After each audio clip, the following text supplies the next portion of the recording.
What's going on, everybody? Cali Death Podcast back once again, episode 87. I am here with Joel right now, my one of three of my resident homies. The other two will be on later. Casey's actually going to be here pretty soon. And as always, thank you so much for being with us, spending time with us. For the people who are with us live on Twitch, and then obviously, these episodes go up on Friday too. So thank you to all of you that are watching it afterwards. Hope you guys are having a good week. And plug a couple things real quick. Before I do that, we're joined by Max Phelps, fucking shredder extraordinaire in a ton of great bands that I love so much. So that's fucking awesome. Thank you so much, Max, for being. Actually, you plug away first. I think that's how we do it, dude. Let's hear you. Me plug? Yeah, please do. Oh, what do you want me to plug? Your stuff? Or can you say Cali Death Podcast and Smile? No, yeah. Do you have any podcast? Wait, you didn't get the script that I gave you, dude? I lost it. Yeah. No, actually, plug away for you, dude. Any projects that have merchandise or places to go to find out information? My name is Max Phelps. I play in a band called Exist. I play in Death to All. I've worked with Cynic. I've done some work with Defeated Sanity. And actually, I have another project called Wait that we just released an album back in February. So killer, dude. Those would be my plugs. Where could I'm asking for also where can people buy merch? Is there Exist merch on a Bandcamp? There's not a ton left, but Bandcamp would be the place. Yeah, we probably need to re-up, but yeah. Is it like Exist Band or something? Exist Band? Let me look. Exist.bandcamp.com. Yeah. Okay, cool. Sweet. Oh, yeah. Sweet. And for us, we're going to go battleforgecoffee.com. Go get your fix on that shit. Deeds of Flesh, roasting you some beans, gets you ready for the day. They got swag and shit too, so go over there. And then for us, CaliDeathPodcast.BigCartel.com. We got only one shirt design up there, but we are going to be having another design up there pretty soon. We've been thinking about getting one out there. We're probably not going to wait until even though this one's low in inventory, we'll probably get it up there before that one's out, just to have a couple options for you guys. But yeah, that helps support the podcast. Literally, there are bills that come along with this. I'm not paying them. Mr. Joel Horner is. I get paid though. And Casey too. Yeah. That's what's up. No, it's this. I mean, it was. Go for it. Sorry. Well, I was thinking there's these funny shirt companies this fucking hilarious one named it's Meth Syndicate, but they have these funny shirts but they do these releases. It'd be cool. I don't know. We should probably talk about this off the podcast, but it'd be cool just to do one release, and then once we're done, and then do the next one. But we'll probably just with the logo shirt, probably always keep that one, but have limited flip flops, and then they're done. Yeah. And then shit like that. Because I go and buy the shit out of those shirts. I got one that's typo negative. They're funny, but it's it says type 2 diabetes, and it's got the Wilford Brimley on it. I don't know, funny shirts like that, or it's got Tom Hanks pissing, and it's got 10 different pictures of him pissing. I don't know, just random shit that just makes me chuckle, and then I buy them, and I'm how the fuck am I gonna wear this? But A League of Their Own, when he takes the world that's record. in there. That's on the shirt. Yeah. Hell yeah. Well, fuck yeah. But yeah, dude, that like I said, if you guys can make Casey and Joel not have to spend any more of their money so we can do this for you every week, that'd be rad as shit, dude. So go buy a t-shirt. We'll have more things to come, like Joel just said, maybe some flip-flops in the near future. But yeah. All right, dude. We did it. We're out of the plug section. Max, yes. Thank you again, dude, for coming on, dude. I was actually very stoked when Casey had told me that you were down to do this, dude, and because we full disclosure, we didn't have you scheduled for this week. We had another person scheduled, and then just in the amount of time that you and Casey had talked, it was cool that it all worked out, dude. And thank you for thank you for having me. I'm a listener, so that's killer, dude. Yeah. That's really cool. That's very awesome to hear any guest that comes on that said that they've heard the show before, or just anybody telling me that they listen to this thing, dude. I'm like, that's so fucking cool, I think it's like telekinesis or whatever too, because I think I have a memory of wanting to text the chat. We should get Max on because I saw the picture of you guys doing the Death to All and that like humongous shot with you and Steve. Steve's been on the show before and stuff. So I was like, fuck, we gotta get Max on. I've seen him with Cynic so many times and I've seen him just crush it. And then the Death to All Right. stuff. I was like, and then Casey's like, we got Max, and I'm like, what the fuck, did I say that or not? Like, I think Casey just was on the same wavelength. But yeah, I'm super stoked you're on, man. Awesome. Yeah. Well, thanks again. Oh yeah, No doubt, dude. And so then, as a listener, we like to get that story, dude. We like to go back as far as we can, where you came across music, where not just came across it, but where it like became something important to you. Earliest age you could think of. Well, I mean, I remember listening to, or like maybe not consciously thinking about it as much, but hearing music from a really young age. So like I remember being like really young, probably like 2 or 3, and watching like the Fantasia Yeah. VHS, Hell yeah. and and remembering some of those. I liked like the Stravinsky part where the dinosaurs were like fighting. I don't know if you.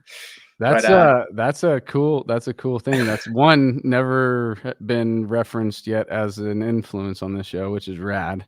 Yeah. And 2, something that I respect as a Disney fan since as long as I can remember. And 3, it's like it actually is like a dump of intricate music on the young people who watch it. Like you wouldn't necessarily listen to a classical piece as a 3, 4, 5-year-old until you watch. They're just watching cartoons, and but actually underneath is this like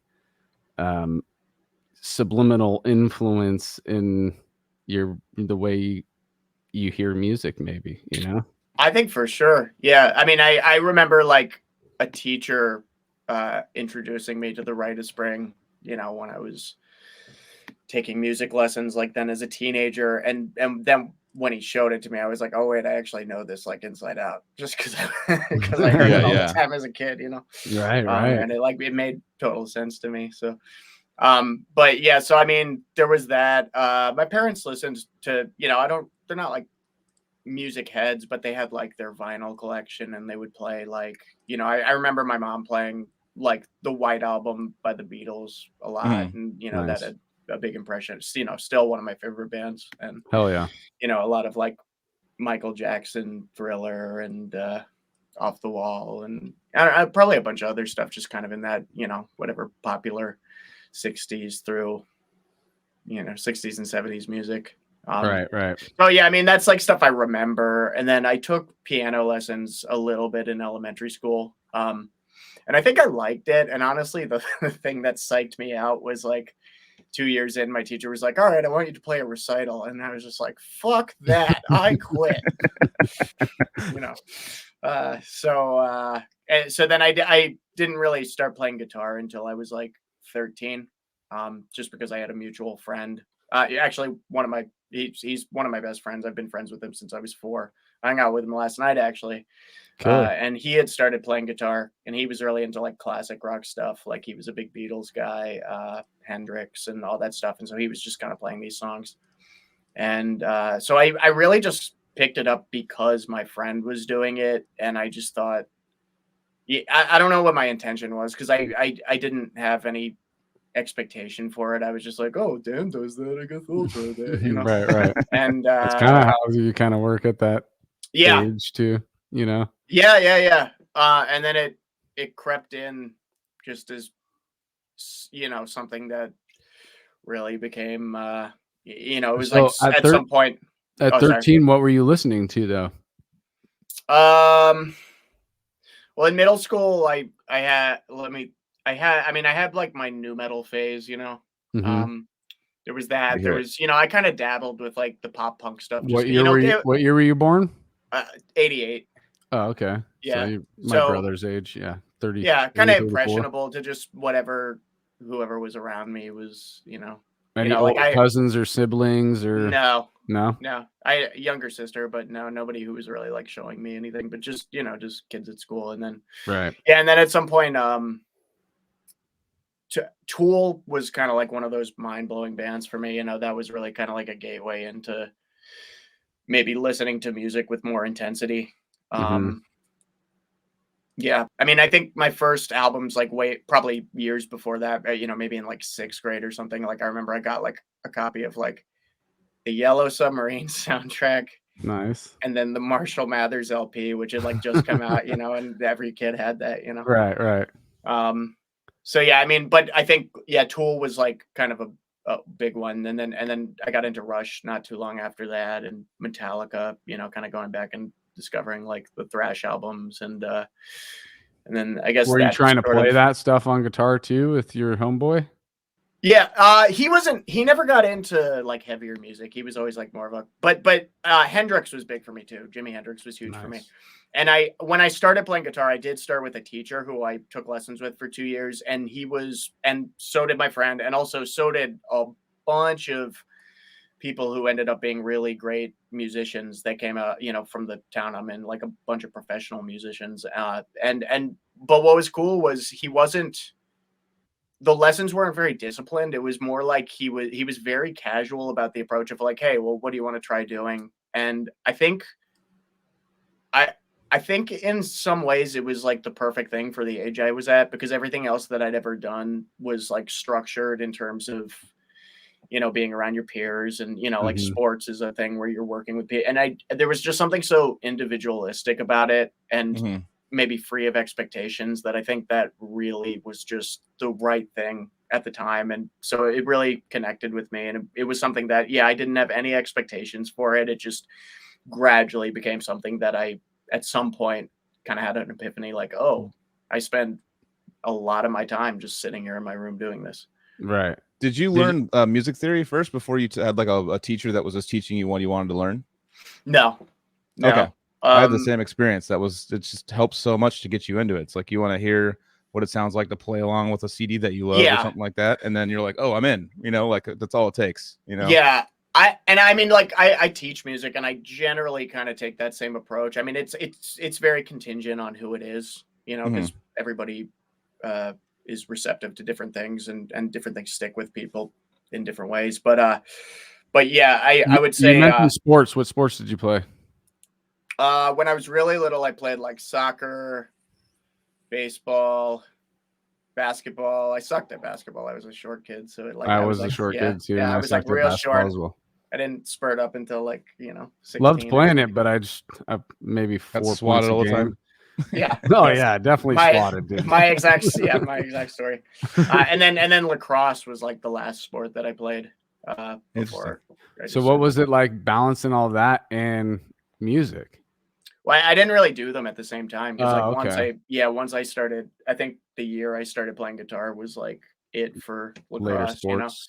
Yeah, Yeah. because I kind of like, I never resisted doing them. But I also kind of had some realization like, oh, I'm standing on the field just like thinking about like wanting to go home and play video games. So like, Yeah, yeah. yeah, it just Hey, but wasn't you the learned time. some of the things like team mentality and not being an individual. There's no I in team, Nah, that type of I thing. think I just spaced out the whole time, Yeah, you're I just like, just, whatever, dude. I was I'm just like, here. I gotta fuck these wait until kids. this is Yeah, over. Yeah. yeah, Yeah. exactly. I learned that from other things, Did you say hopefully. so you teach lessons, right? Yeah, So that's something are you doing like remote lessons? I do. Yeah, right now I'm like 50-50, because during the Okay. pandemic, my roster cut down a lot, and yeah, I was just doing remote. And in the last like 6 to 8 months, I've started going back in person, but I'm still doing a decent amount of. I'm kind of half and half right now. Are you booked or can you take new students? Should we Uh, promote that I a little bit? I can take new students. Yeah, yeah, I How do they can. get a hold I'm of you? not. Maybe Instagram. Okay. Instagram's pretty universal, or I guess email, but it's Yeah, we Definitely. should ask you that in the love section. mphelpsguitar@gmail.com. Yeah, but I mean, I with that, it's like I teach for 2 lesson studios, and they usually keep me pretty booked. It's more of just a thing where like I haven't gone back to doing it full time to the extent that I was before the pandemic. So Hmm.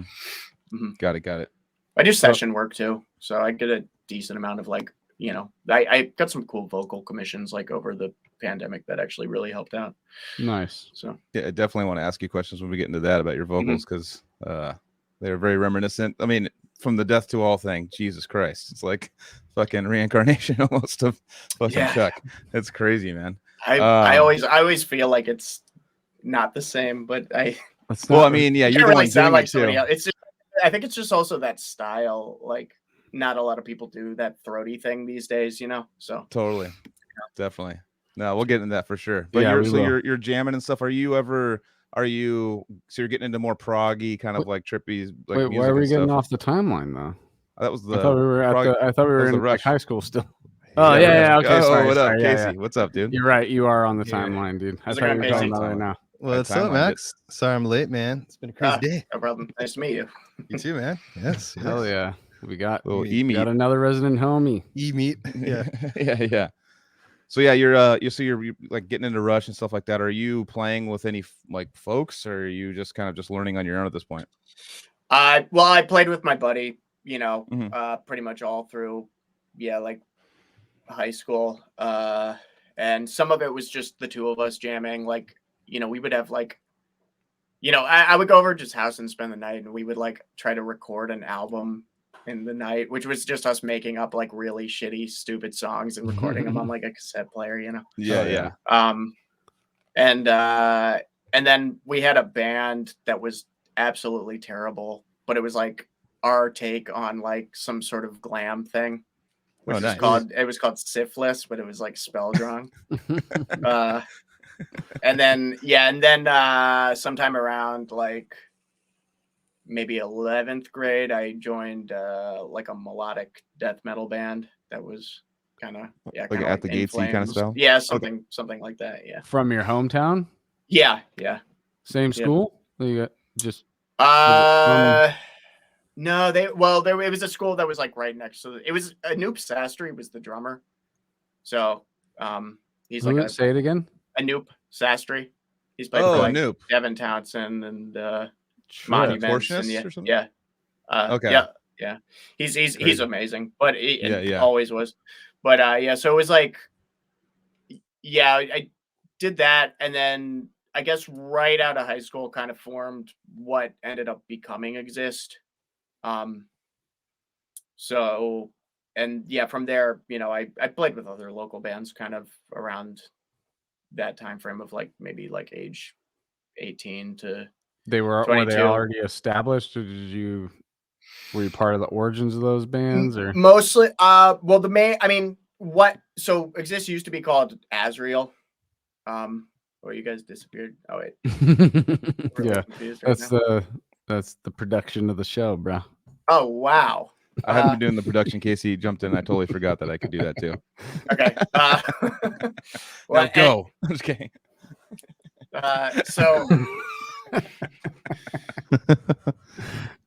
So yeah, I that was like the thing that I did that I mostly wrote for, but I also I would like join other bands and kind of fill in with other bands and just do a whole bunch of different stuff, styles, or all in the metal style. Sometimes different styles. Yeah, mostly metal at that point. I started like studying jazz around when I was maybe like 20. So, then I would start kind of playing with people doing more like that kind of stuff and kind of various little like gigs that I might get through that. Just around town. Yeah, basically. Mm-hmm. Yeah. Like, I used to do like a lot of duo stuff with this other guitarist and but yeah, I don't know. I always kind of stayed active trying to play with a lot of different people. Right. So in 11th grade, what was like your number one influence? 11th grade, probably like Opeth. Nevermore was really big for me. Rush was always, Rush always stayed really big. I was into the prog stuff too, like King Crimson and, Yes. But yeah, definitely like Nevermore. Emperor was huge. Decapitated. Nile. And so it's just you and your homie just discovering this stuff together. Nobody's feeding it to you. Well, that homie, no, he never went. The original, my friend, he never got into metal. He's like, Yeah, I still like kind of poke stuff out of but no, he's no, I had friends who were into it at that point. I had met some people who were like more into it, including like the musicians I was playing with. Yeah, once that happens, dude, then it becomes like this melting pot situation where Right. everybody's kind of just throwing everything into this one big pile that everybody's getting, turned on to. And you as an individual, you pick and choose really what you want to, follow down. And I followed some weird routes that most of the guys that I hung out with didn't follow. But Yeah. also there was those other bands that you fall in love with together. That's another thing too. Right. Like, with your close friends that you're with, as much as you guys can, like falling in love with the same band or multiple bands together. That's a cool experience, dude. Yeah, for sure. Because that takes up so much time then, dude. And then it just becomes like smoking bowls, drinking beers, and literally just talking for hours about metal. And the more bands you fall in love with together, the more shit you got to talk about, Yeah, There's always like a competition too, like who's gonna find the next sick thing to bring to the table. Right. Yeah. There's always the guy who's like trying to go more and more underground. And, yeah. Right. He's like, That starts like shitting on everything you bring. Pussy. Like, yeah. It's anything you bring, he's like, that shit sucks, dude. Check this out. Yeah, exactly. Well, that was like MySpace days too. That was just kind of, so that kind of, I think between that and like torrenting stuff, that, and I'm trying to think of, because a lot of it was word of mouth with friends, but maybe like some of those metal news sites, like Metal Sucks was kind of at a height then, and Metal Injection, and just going on Blabbermouth, and I'm trying to think, I never was like too big on forums. Like I would lurk them sometimes, but I never really was like active on, So yeah, I guess a lot of it was friends, just kind of showing each other stuff, and right. Yeah. Because as soon as one of you or all you figure out one thing that you're like, oh, dude, these guys got to hear this, or we've said it hundreds of times on the show, the record store trips where everybody goes and has a certain amount of money. You find, scour that used section for those $3 to $5, look at those logos, look at all the song names and all that shit, what record label came out, and then everybody. I must have been in the last few years that hit that too, because I did have that, like, at age like 19, 20, I was like working in a warehouse, and I would go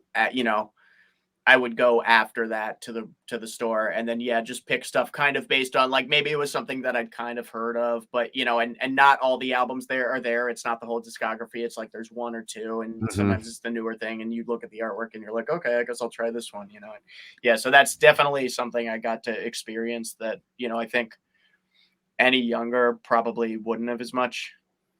I know, dude. There is that. I wonder what the age is that you could say that, it tipped over to the other side, and now that from that point forward, like MySpace, anybody who's born, Well, MySpace still, you could still. I mean, you were still buying albums in that time. It was kind of. It was like a combination of downloading and buying. Because I remember, like, if I looked at my CD books, like around those ages, it's like it was a mix of like burnt CDs, CDRs, and then CDs that I'd actually bought. I was like 80% burnt. Like, I couldn't afford anything. And I was 80% purchased, and Dan would come with the CDRs. Like the original Pirates, like before the streaming stuff. Right. It was tape traders, but the tape was more just to get trading like styles, and like, of course you'd make tapes, but they didn't sound great, and you keep it's like, but the CD burn was like, oh dude, it's like same quality, dude. It's yeah. Well, that was the thing. It's like your friend might have something, and then you acquire it from them, but that's still somebody you knew had to have it. I mean, I remember having so many burned CDs in my car in this case, and like one time they got stolen in front of our apartment, the furniture dome. I was like, that guy just stole a booklet of burned CDs, dude. But maybe he's stoked. Maybe he was just like, you know what? I like this choice. It wasn't for the money. He just Hey, so maybe with the drugs that I'm taking, this will sound better. What about iPods, dude? iPods too. That was like that was a changer. It was definitely a changer for me. Yeah. I'd still purchase CDs after that, and I'd upload them onto the computer though, like a fucking. Remember that was like exciting back in the day with like the iTunes, like getting like your shit all like set up for the iPod, like getting like all cataloged. You're like, oh, I'm gonna upload them, and then you know, it was like a whole process just to do like a CD or two was like that's like 30-45 minutes to like in reality, catalog it, and like it made it easier because like my shit was probably like over 20,000 songs. So if you really want to find something on a massive amount of songs like that, you gotta categorize it, dude. Yeah. But then I got too like gnarly. It'd be like, no, it's not that gnarly. I was gonna say Rocky Mountain Hydro Grind, dude, and it'd be just one band, Cephalic Carnage. It still felt more like it still felt more like you had a collection with that, though. You know, now it's like it's just a big ocean of shit. It's like, you know, dude, and you forget things immediately because there's just like the next, you know, you're just bombarded with like, you know, it still felt more like you like had something. Now it's just like add to library, you know. Well, it just like puts bands on the spot nowadays, I think, more and more, because I mean there's so many releases that come out now, and because of Spotify and all these streaming services, it's like it feels like to me like it's forgot about a lot quicker, because like people are like, all right, I went through the cycle, all right, let's go to the next one, unless like there's songs that stick with them, they keep those in their little, you know, a playlist they make or something. But it's kind of like, because there's albums that came out that I'm like, oh my god, that came out, and I listen to it, and then my brain's just like, oh, another thing came out. It's like, you know, it's like on streaming services, and like it's just gone. Like it's not like I don't go to the store, make the purchase, and like hold it and be like, oh my god, I got it, you know. Yeah, you don't invest in it the same way, because totally. it's like if you bought that thing, then you're going to listen to it, you know, at least a few times before you decide you hate it or whatever. And you're gonna see it. You're gonna see it like around on your desk or somewhere. You know, it's gonna be there. To be like, oh yeah, that, and like you're gonna go back to that. Now it's just like all digital. You know, it's But the silver lining is there's some crazy weird features that I've been getting into lately. I mentioned it a couple episodes ago, but like I got this Apple TV from my folks, the 4K one, and I'm like, okay, because they got the new one and they gave it to me, and I was like, and I used the music on it, and it's incredible, dude. It's like, first of all, it's lossless audio, so I can play anything lossless and stream it. And what does lossless mean? Meaning CD quality. Like there's no loss in the streaming, you know. And then also it shows the lyrics and stuff, and I've been like listening to albums and been like, that's really what they're singing, like, and it like highlights them all sick, and it's like a whole nother, like I was listening. That's your karaoke roots coming back, dude. I was putting on Exist and all kinds of bands and Defeated Sanity stuff, and I was just like, that's like I see it from a whole nother perspective, but you know, but that's with the lyrics and stuff. Yeah, I don't know. I just they're giving you the whole. They're trying to give you like an experience other than just listening. You know, which is kind of what we have talked about before. Like I've mentioned before that I liked to read the lyrics to the albums that I was listening to. One, because most death metal vocalists aren't understandable, but two, you really want to like get into that vibe of like what are they going for with this? Because if you're going to put words to music, like I hope that they're not just throwing random shit in there. They're actually like taking the feel of the album and trying to speak it with words. I don't know. Speak it.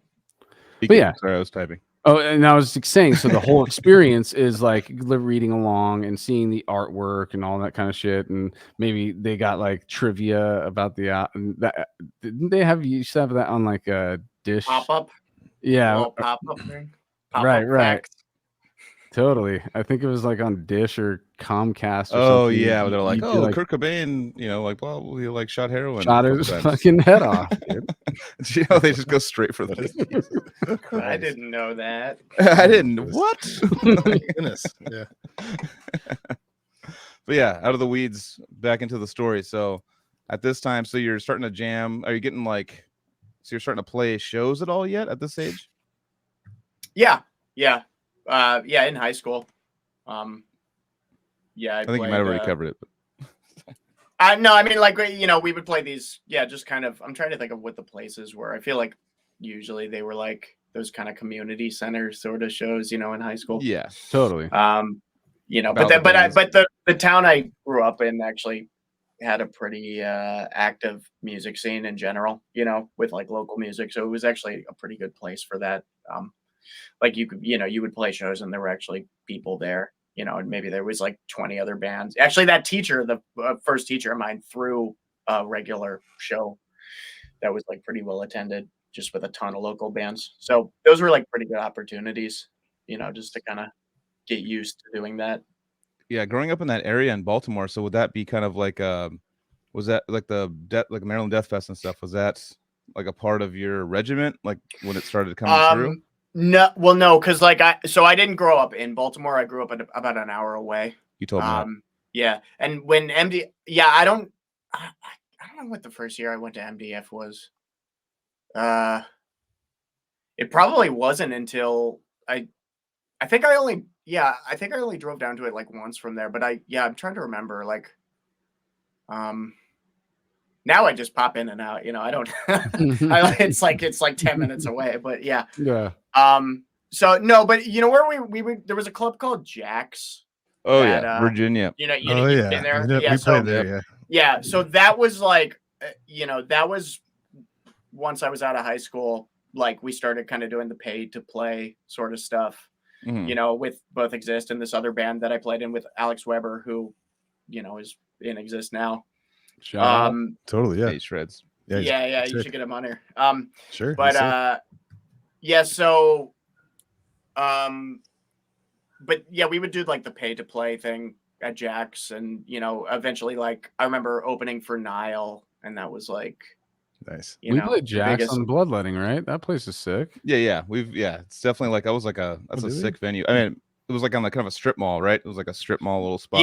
Yeah. It's like one of those things that in hindsight probably was a huge dump, but like I just remember there being like a really strong sense of community there. I was just about to say the energy. Like there was a lot of people there and everybody was down. I just remember that. Yeah, and it was like we would all go and wait before the shows when somebody was, it was like you would go down there and there was that parking lot and that 7-Eleven, and it was like everybody just went down and lined up like hours before the doors opened for whatever. And there definitely was a real sense of community there.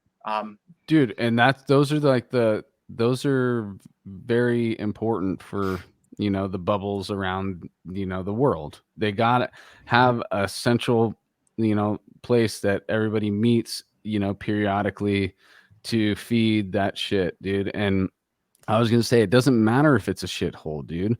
If you sound decent and everybody's down, that is an experience right there that not only keeps the musicians going, but it keeps the other people going too, and inspires, and other things can happen out of those little communities that pop up, like the fucking Pound. 750th time I probably said that, but yeah, it's literally the same thing. That's a venue in like Santa Cruz or something? That was ours in SF. Yeah. Okay. Yeah, it was pretty legendary. I mean, it's actually Paul Ryan was on, and he brought up this. I bought the DVD, still haven't watched it yet, but he talked about this venue called the Outhouse, and it was like in the middle of Kansas, and you had to drive like 100 miles into like cornfields to get there, and it was just a place with no bathrooms, no security, no nothing, and like humongous shows would happen there. Like all the big bands back in the day would play there. That was like metal, or like like Green Day's played there, like bands like that too. And just that kind of like community that came with that. There's like a full documentary on it. And it's like, fuck, it's almost sicker than the Pound. Like, I was like, you got to, especially out there, because you're probably like, you're just less stimulated. There. Yeah. Nowhere to go. If cops want to come, it's going to be like 30-45 minutes till they get there. You know what I mean? It's got to have like it's kind of like a self-policing community of, right. If someone gets out of control, you got to take care of them. Like. It's no relying on security. It's kind of an actual like little like planet, little island of metal. Right? Did he say how long that was going for? How long that place was open? It was going for about 20 years. I want to say. Dude, so I mean, then it is like a self-governed situation that everybody kind of is all on the same page. Like this is like beautiful. We do not want to lose this, guys. So if there's a bad apple, we gotta fucking push him out like a pimple, Definitely. But Jax was a sick character in Mortal Kombat too. Jax, I remember Jax, and I remember the cyborg like biomechanical, the metal arms too. Jax was the night that we played with Adler's Appetite after the show too. We played a show at Suffocation and on our tour. And then I think it was that night, and then Steven Adler's band, like Adler's Appetite. Guns N' Roses. Oh, really? Like the after show party. I was really hoping that was the same bill. Oh, dude, no, he has all Suffocation, Adler's Appetite, and yeah. But he was outside, like he had this bus out there, and like Matt, our guitarist, like got to go up on it. Like he was all like, not all of us could go up, kind of thing. And he's all, dude, chilled with them and all this, and he's super cool, and blazed with whatever. The crazy part about that story is that that show Sober House with Dr. Drew, he was on that show, and it just ended. Like the finale was like a week before that, about like him like smoking heroin in the bathroom and stuff like that. And he's all no, that's all bullshit, man. I just smoke weed. This is but it was like literally like a fucking top rated like reality TV show with fucking Steven Adler on it. Then he's like played a show with Suffocation in Us, and I was like, what the fuck? They came on like at midnight, remember? Like we were done at like 10:30, and then he came on like at 12:30. We're like, whatever, we're gonna stay awake and watch this shit. But it was fucking just a random Jack's experience, My favorite memory though was how hard he hit the snare drum. I still remember to this day. I can just visualize. I've never seen anybody hit a snare drum that hard, dude. It was nuts. Dude, that's how you hit. If you're playing rock like that, I was like, that's why Appetite for Destruction sounds different. He's something about Adler, dude. I'm not a huge Guns N' Roses fan or anything, but he's a good drummer. I'll say that for sure. Oh yeah, fuck yeah, weeds. Yes, we're I lost. was gonna say I was into Knives and Dandelions, which actually is kind of like a thing on what I was about to say, which is we need our machetes to hack ourselves out of this shit right now. Out of the weeds. No, we don't. Actually, you know what? Shout out to. Now I'm not going to remember their name. Clemens. I forget his last name. He's from Germany. He ended a message. He sent me a message and he ended it with "Stay within Z weeds," and I'm like, yes, dude. Is that the guy's the bass player for Profanity? No, he's in Infecting the Swarm. Oh, okay, I thought it was his name. Which actually, I listened to that band after because this was the second time I had talked to him, and I'm like, you know what, I'm gonna check out. He sent me a bunch of weird shit that might be along the same lines of like Matt Hollenberg style shit. He's like, I went down this rabbit hole, blah blah blah, and I was like, he's in 3 bands. Maybe I should check it out, dude. Infecting the Swarm is pretty fucking dope. Like. UL Unique Leaders, next generation style. Nice. It hits the Inherit Disease, it hits the Disgorge. Check it out. Infecting the Swarm. Might be seeing them on the show soon. Fuck yeah. But yeah, timeline, guys. Where are we at? 11th grade. I keep going back into 11th grade. So you're 42, and I'm just kidding. And so, all right, Max. So pay to play shows. They're doing pay to play shows at Jack's and stuff like that. And so it's with with your melodic band or what band? No, this was so Exist was called Azrael originally, which Bobby Coble also had a band called Azrael. But so yeah, it was that, and then another band I played in with Alex Weber called Wisteria. And actually Matt Rosa, who's the Exist guitarist, he was in that too as well at some point. So yeah. So where did you guys come up with that name? That's a flower or something, isn't it? Well, that wasn't. I don't know. That wasn't. It was a road in the town that that he grew up in. My wife is from there too, so I pass it all the time. Like if I'm going to her parents' house. I like those types of little subtle references to personal. Yeah, I like to hide those in my lyrics all the time, dude. I've said it many times. There's many things that they don't even know what I'm talking about. Where I'm like, I can pinpoint why I wrote that line right there. Right. Yeah, I'll do that sometimes. Yeah, he's a Taco Bell on the beach. I respect that. But yeah, so when did you switch over to the names? So when did it become like a project that was like, we're doing this and you're still in the project, so it's like that's definitely. How many years has that been going? Exist? If you count before the name change, well, it wasn't too long before we changed the name. God, I don't even know.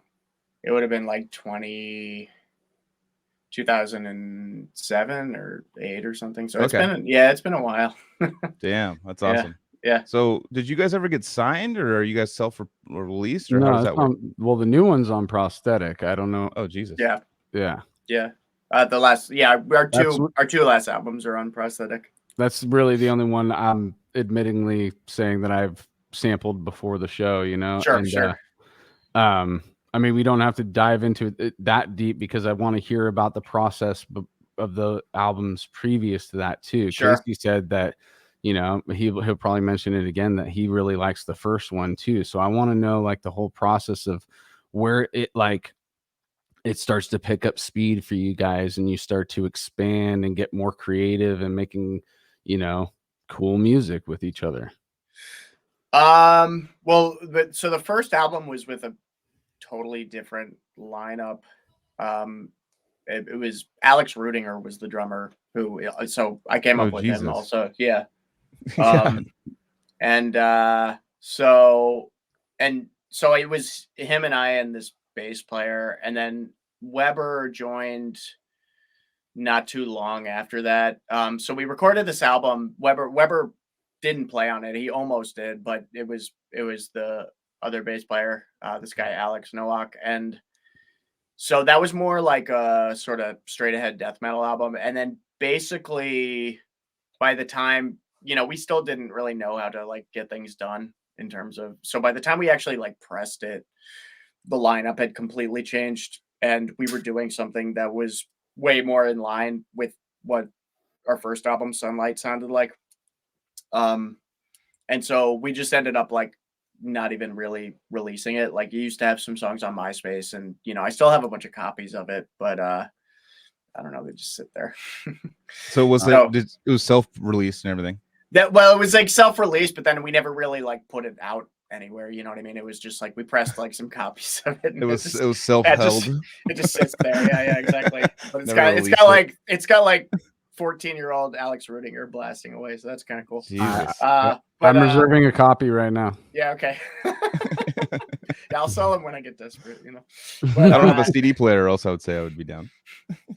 But so then so pretty quickly after that, we started working on the material for what was Sunlight, and we were rehearsing in the room like every week, and playing local shows still. Doing the stuff at Jack's, doing like the, So are you? Yeah. So what was like? Tell me. So you're saying you're jumping on all these tours? You're talking about opening up for tours that are coming through Jack's? Pay to play. Yeah.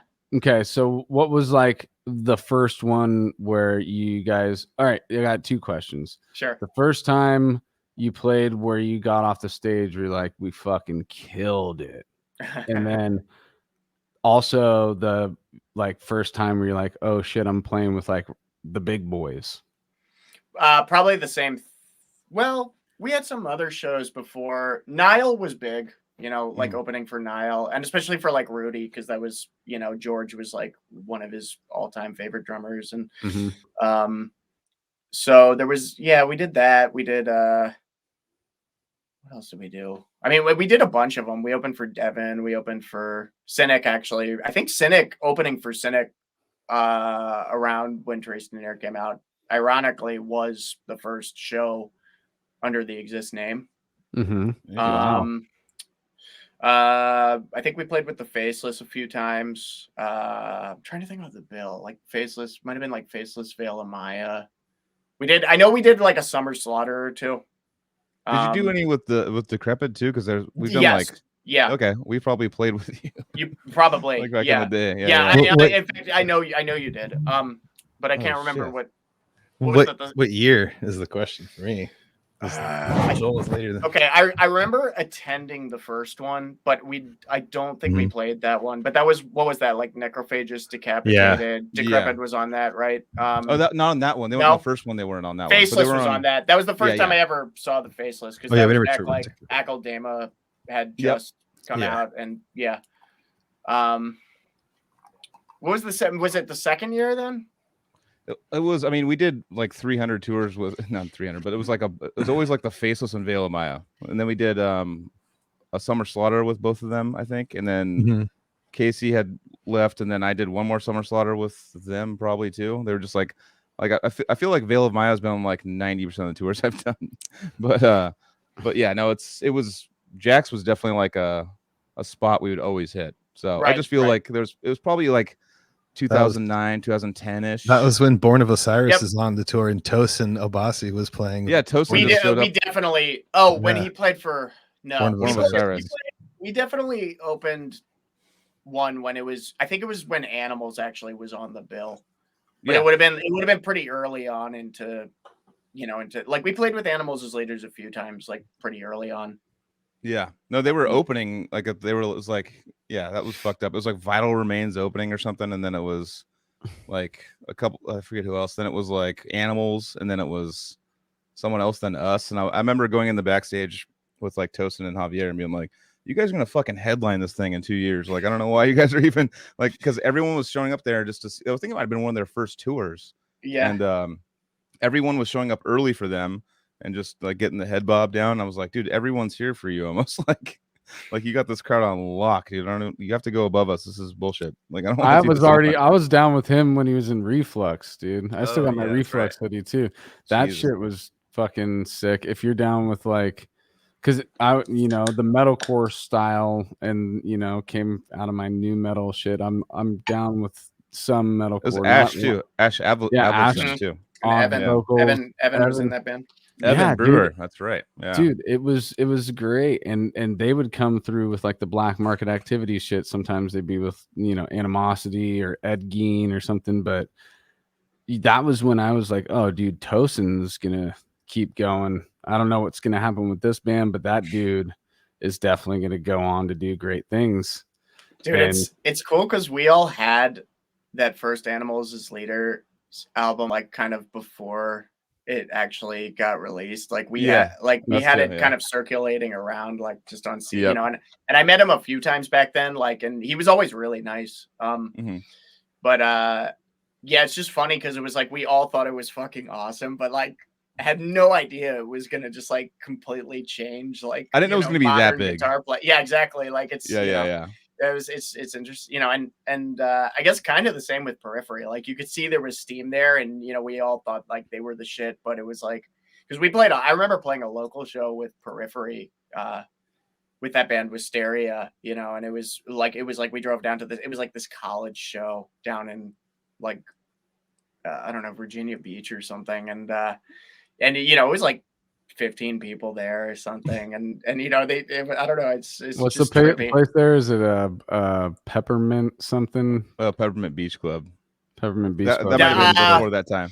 That was, I don't know, it was on a college campus. It was like some metal club just kind of booked a show, and it was just just like a few college kids there, and and I think it might have been, I feel like it might have been Periphery's first show with Halpern or yeah. It was just like no one there. That's like when I knew that Animals was gonna make it, is that when we played Hollywood, Summer Slaughter, and just Steve Vai's there. So like what's that? He just I remember just like I remember just pushing in cabinets into the House of Blues, and then I just look over and Steve Vai's like, hey, what's up guys, how's it going? And I was like, oh my god, like what the fuck? And and I know his son's like a big metalhead, so like I knew that part about it, but I guess like we're like, dude, we haven't even played yet. He's gonna fucking watch us. Fuck this. I don't want Steve Vai to watch us right now.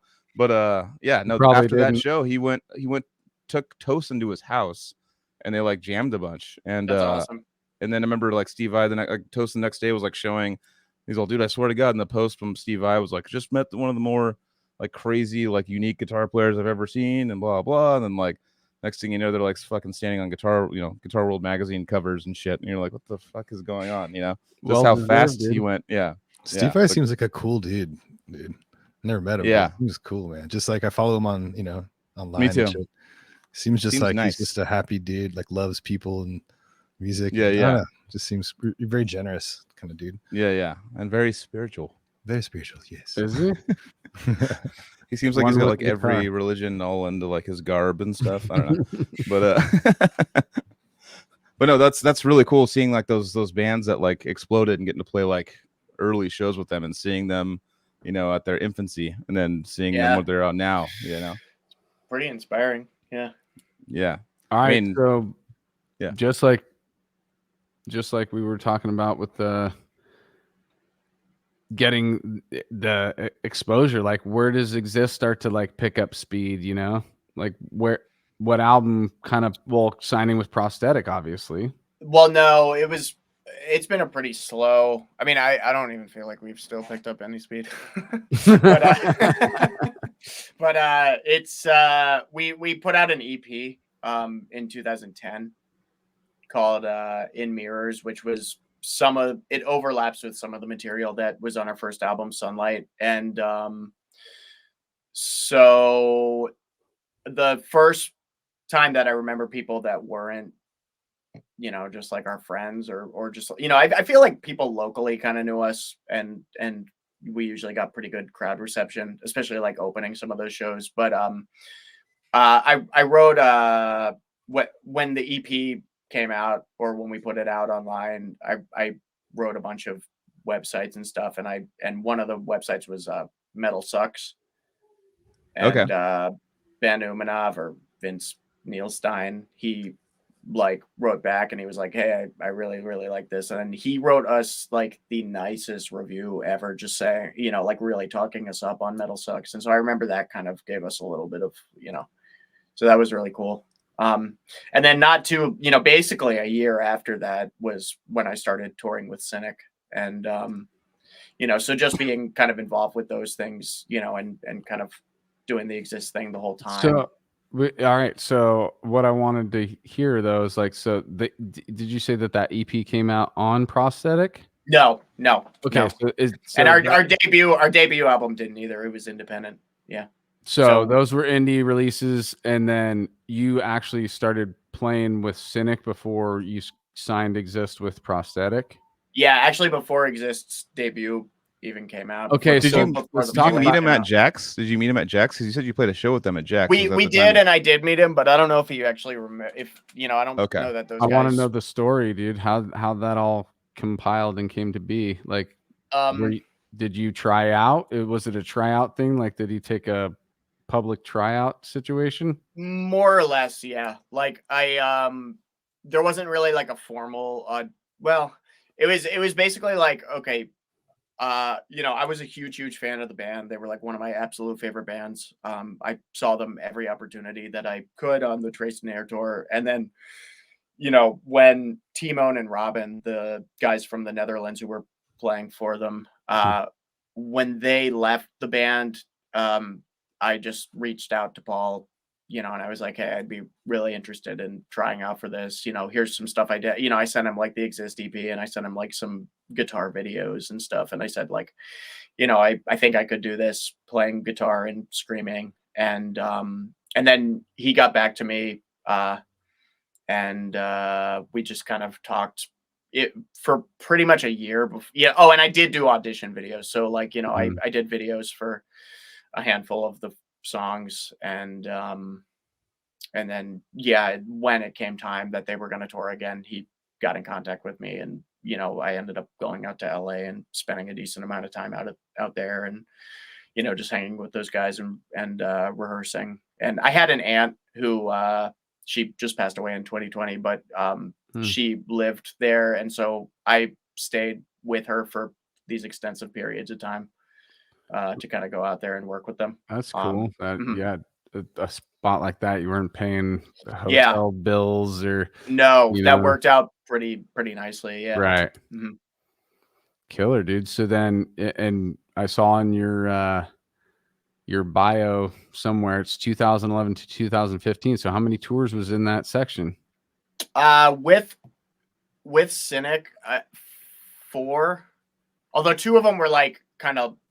2 of them were weird because they were like little tours that were separated, but it might have been billed as more one tour. So yeah, it was like, I guess it was like 4 tours, but we did 2 bigger tours in 2011, US and Europe, and then didn't tour or play as Cynic again until 2014. But I did DTA with those guys pretty much all in that time in between. So Anthony, we actually saw them too. I was talking to Max before the show. We saw them at in Oakland. At Metro. With Max. Yeah. Yeah, we were just talking that about was when Sean wasn't feeling good, right? Yeah, that was a pretty bad night for him. Yeah. Right. Yeah, and he still came back Sean and did Malone, the Sean Malone did the old last song, he was like went up and barfed. I remember like had to go like up. I remember watching him. He like had to he was go backstage, go miserable. up these stairs, So and then like rough. go Yeah. around. And there was I see him just like going into this room and just like coming out. Maybe I don't know 2 minutes later, and he's like, "All right, I'll do one more song." And I was like, "Holy shit!" Yeah, That's he like fucking- encored after wow. you're yakking or something. I remember, so there was like this rave going on next door after Next door. that show, and you know he was like just holding out for that last minute to get off stage, and I just remember maybe an hour later there was this fan outside the bus who had a bass, and they like really wanted him to sign it, and he comes out and he just looks like pale and he's He was sweating, you and he see was it, just, but he dude. was so gracious about it. He just did it for this guy, and I don't know. I thought that was really cool. Wow. That is Yeah. really cool. Yeah, dude. I mean, I've called Cynic I say this so many times, but I have called Cynic my favorite band for the last 20 years of my life, dude. Like anything that band has to do with, I'm all for it. And Focus always is just like, so tell me about the first time you walk into the room and you're about to play with these guys, like basically my favorite rhythm section, those two guys, you know. Yeah. Well, Malone didn't do those tours. I didn't play with him until 2014. Oh, okay. But yeah, so it was Brandon Giffen who you guys. Oh, yeah. Yeah. Fucking Yeah. BK, Yeah. dude. Hell yeah. So we kind of came I mean, in at the BG, same sorry. time. Yeah. Also, So the first, I mean, I guess initially, it actually wasn't. I mean, there was definitely a lot of pressure with a situation like that, but I feel like the way we kind of eased into it wasn't too bad, because it was like initially it was just Paul and I just jamming guitar together, and we did that a few times and just kind of went through a bunch of songs. And I know. So I want to be in your head though, dude. Like Yeah. you walk in, were you already like, I got this, or was it like, this is probably gonna more be the second, probably more the strange, second one. Yeah. Yeah, the I mean, latter. I practiced the fucking shit out of the stuff, but, Right. like, yeah. So that was probably, and then getting in the room with Sean too. He's a pretty intimidating guy to, Yeah. Mhm. Yeah, but I don't know. Those guys are, I don't know. We like hung out a lot. Like Paul and I hung out a few times before we even played, and Which I think, I mean, you should do that. You kind of got to get to know how Gets you somebody eased is in. in person. yeah, you know? it didn't feel too. I mean, it was nerve wracking at first, but at the same time, it was, I don't know. I feel like they knew how to kind of make it like chill at the same time. Yeah. Yeah. One, We'd they are already- chill. I mean, Yeah. how can you do all that meditation and yoga and not be chill, dude? It's true. Yeah. But I don't know. I don't know. So yeah, it was like we jammed together first, and then, and then maybe 2 or 3 sessions later got in the room with Sean and Brandon too. And, actually started playing as a band. And then, we did a lot of jamming before the first tour we did. Did you feel more comfortable that Brandon was there too and being a newer kind of addition as well? You weren't the only one like being singled out. Yeah, probably. Yeah. I think we kind of bonded on that, we would like Mhm. hang out after rehearsals sometimes and shit. But I already like knew, Brandon also, cause I was a big fan of like the Faceless. So, Faceless, Yeah. so, he was already, so I'd already seen Brandon play. God, I don't know, I don't know how many times. Right. So, but yeah, I don't know. Everything was like, I feel like I got, it felt like it was comfortable pretty quickly. And then it was kind of weird. I went out there and I came back for a few weeks and actually did this theater production gig. And then went, I don't know. It was like, I was kind of back and forth at the time. And then we did a US tour. But yeah, I don't know. It was it was nerve wracking at first, but and playing live the first time was nerve wracking. Like What was the first show? Where was the first show? It was in Westchester, Pennsylvania, Mhm. and then we had a bigger show in New York like the next day. But that was kind of a good warm up for that, maybe. But now I know that like Brody and Adam from Rivers, were in the crowd, and my friend Bill and like all the, so, and Bam Margera, but I don't know What? Bam Margera, but he was just like drunk and stuff. So Yeah. but It's funny finding that stuff out. Like, yeah, it's been like playing all these shows. Oh shit. Yeah, Professor. But like That's later the on, hour mark. What's up? later on, like real quick, and I'm gonna professor it up real quick. But just like finding out later that you played these shows, and like, yeah, totally, like I was there. I'm like, what the fuck, like, Dude, fucking, like. For me, it's like constant now with and it is kind of weird because it's like people I listen, like I met Vogue the other night, and Oh he yeah, was yeah. like, and he was just he's I like, love oh, Vogue. I've seen you a bunch of times, and I was like, fuck.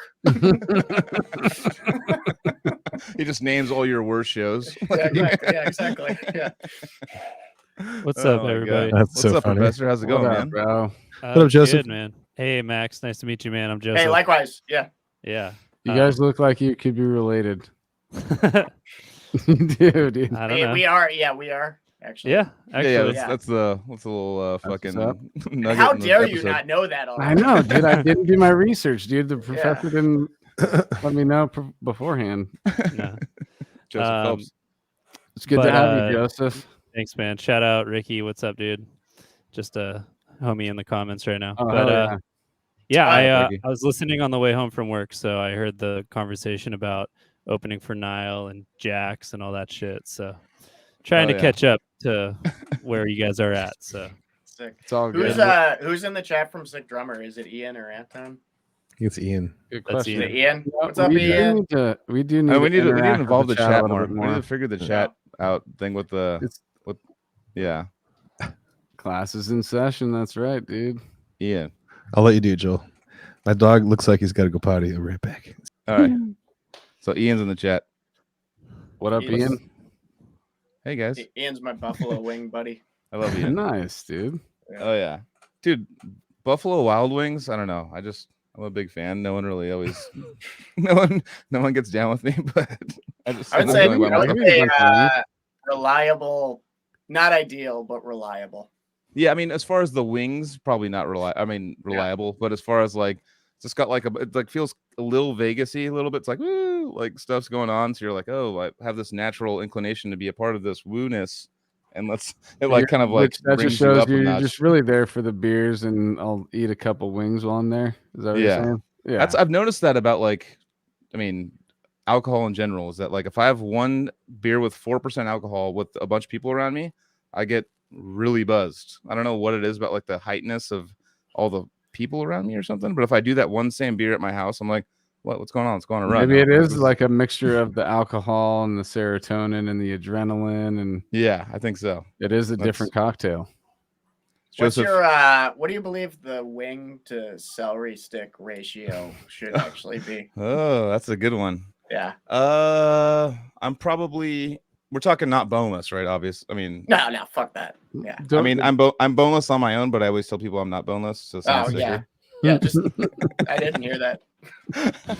Because I don't have to like do all kinds of work. I just like eat it, and I'm just like, I just like. So with that, if it's boneless, it's probably no, like it's not boneless. It's not boneless. Okay. No. Boned. If it's boned, yeah, boned. It's gonna be probably one celery stick per wing. I agree. I think it's 1-1. Yeah, 1-1. I think it's 1-1 too. Ian's saying 12-6, but wait, he goes 12. He goes 1 every other. One celery stick every 2. I mean, I back that too. 50% of the time. Sometimes it tastes so good. You want to like, I'm gonna have another fucking wing. But we're thinking about the next day. I just think nobody gives you 1-1. That's 1-1 true. ratio. Nobody. I'm thinking about the next day. You eat tons of wings and not a lot of fiber, guys. You're not gonna have a good morning. Yeah, you're especially with all the beers that you're drinking with it. The toilet's gonna win 1-0. But are you more of a spicy guy with the wings, Max, or are you more of a? Yeah, generally, yeah. So atomic, or are you going? I like to burn my lips, dude. Atomic's kind of bullshit. It's kind of like doesn't taste good. I'll do it like if somebody else is, but it probably isn't what I would opt for. Yeah, mango habaneros, like for those kind of places, I'm like, I love habanero as like a pepper as itself, so I'm like, it's spicy and got the little mango sweetness, but the atomic ones are just to show off. It's like, let's try acid, even though it's not. It's not even that hot. It's hot, but it's like there's a camaraderie to it. Yeah, it's like, whoa, you're doing the atomic wings. It's like you're gonna have a terrible tomorrow. Yeah, why? There's so many terrible tomorrows that could happen at that place, dude. I know. What's your favorite wing place? Because you're more of an Eastish coast guy, right? So Eastish coast, dude. You're from the Eastish. I mean, it would just be a bunch of local places here. Like there's one called the Local Fry that's pretty close to my house that I like a lot. Nice. There's another one called Kisslings here that's pretty good. Oh yeah, so probably it's a bunch that I'm forgetting. Way better than Buffalo Wild Wings, though, right? Oh yeah. But Ian took me to one called was it Romigs? Okay. In Rochester. Romigs. Yeah. So, Romigs. Yeah.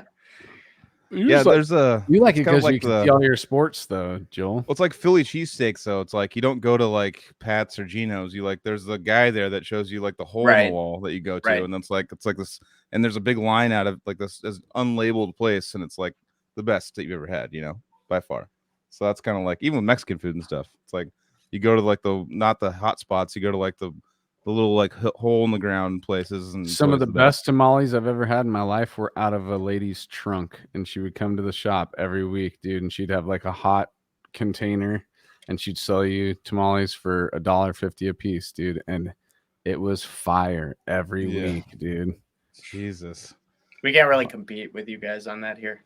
Yeah, you guys got like the the pizza, I don't know, Rochester, you get a fucking plate. I don't know what they call it out there. It's like there's a place where you have to get a plate, and they call it's like a garbage plate or something. It's like people always take me to this place in Rochester, but every place has got their little garbage plate. Is that really what it's called? Yeah, it's a garbage plate.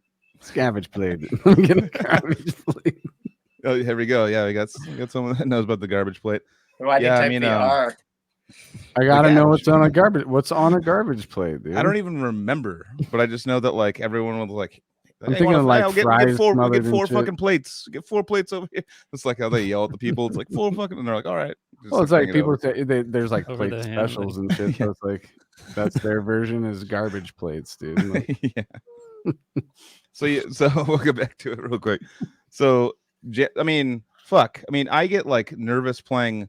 I was recording yesterday a little bit with my best friend, and when that little red light syndrome, or what they call it, like once the recording like button was hit, I was like, and like would freeze up. I can't imagine like having like Paul and Sean like be like over your shoulder too. Like, how do you like overcome? I know you've been performing a lot, even in your child. You said like there's been a lot of performances and stuff in your life, but like, how do you overcome like when your anxiety starts taking over and you're like, fuck, this is what's going on? How do you calm that down? Before you answer that, real quick, pull that sick drummer shit up. That's what a garbage plate is. The 2 burgers or dogs, mac salad, home fries or beans, onions, and meat sauce. It's pretty garbagey. Sounds like a garbage plate, like a motherfucker, dude. Jeez. But that's like after a garbage plate, where you've been drinking and all that shit. We just go to a diner and eat garbage plates. That's a fun morning. Thing. But yeah, right. How do you overcome that anxiety of like seeing people that you've worshipped most of your childhood, whatever, and like play with them? I don't really have any advice on that. You're like, I walk in, I'm like, I'm gonna be better than them. No, but it's like competitive sports. Well, yeah, that's what you should do, I guess. But like, yeah, I don't know. You can't not do it. So it's like, just do. Yeah, I don't know. I don't have any. I get anxiety. I have no idea. Like with like playing like with even Decrepit Birth the first time. Like I was like yeah, I do too. But it's not. It's just I don't know. I don't have a method to like overcome it or whatever. You just kind of step in there. Kind of once you're in it, that kind of dirty flowing. Yeah. Turn your volume down a little bit the first time, like. No, but I mean, if you got the skills and you did your shit, then really it is like getting over the anxiety. Then you're in it, and then you don't really have to think about or I'm not saying you don't have to, but like for me, anytime I've had the stage fright thing that happened, once I'm up there and the first song starts, it kind of just releases, Yeah. I don't have anxiety while I'm performing. Once the first few notes, maybe like it's a waterfall from there. It's like the first, like, all right, we're starting. Okay, this is good. That's true. Usually once you're I don't know. I think honestly the best thing is just not to think about it ahead of time. Which is easier maybe said than done. I don't have that skill. I don't know. Just not constantly anticipating things, which is like kind of maybe seems contradictory because like obviously if you care about doing something and you want to do a good job, you're gonna you're gonna look at every detail. I mean, we're all nerds who like totally obsess over stuff, and you're always kind of fighting the clock in terms of how much time you have for preparation. It's like every day you're getting closer to, but I don't know, I think there's got to be some point like right before doing something like that where you kind of just try to let it go and not think about it. So, but I'm not saying I'm like an expert on that, like for me, it was just like, I wasn't not gonna do that. So yeah. It's like, that's I'm like, that's right. That's like a dream come true. So it's, it's like, there wasn't any like question of, it's not like there was like an option to just like, oh, I don't want to, Well, for me, it would be like, I mean, it's a dream come true and stuff, but I think just different brains. I think what I would be looking at, like Paul standing up and like while I'm playing like a hard riff, I'd be like, oh shit, it's fucking Paul. And then my brain would like, and then my brain would get like kind of like locked in on the situation rather than the music. It'd be like, oh my god. I mean, obviously you get over that, but I mean, if you're around people enough, it's not that allure goes away kind of quickly, So during that Cynic time, the 2011 to 2015 or whatever, how much did you devote any time to Exist while that was? Yeah. Anytime I was home, nice, for sure. Yeah, because we recorded our debut album Sunlight in that time, and that was a long recording process because we just didn't really know what we were doing.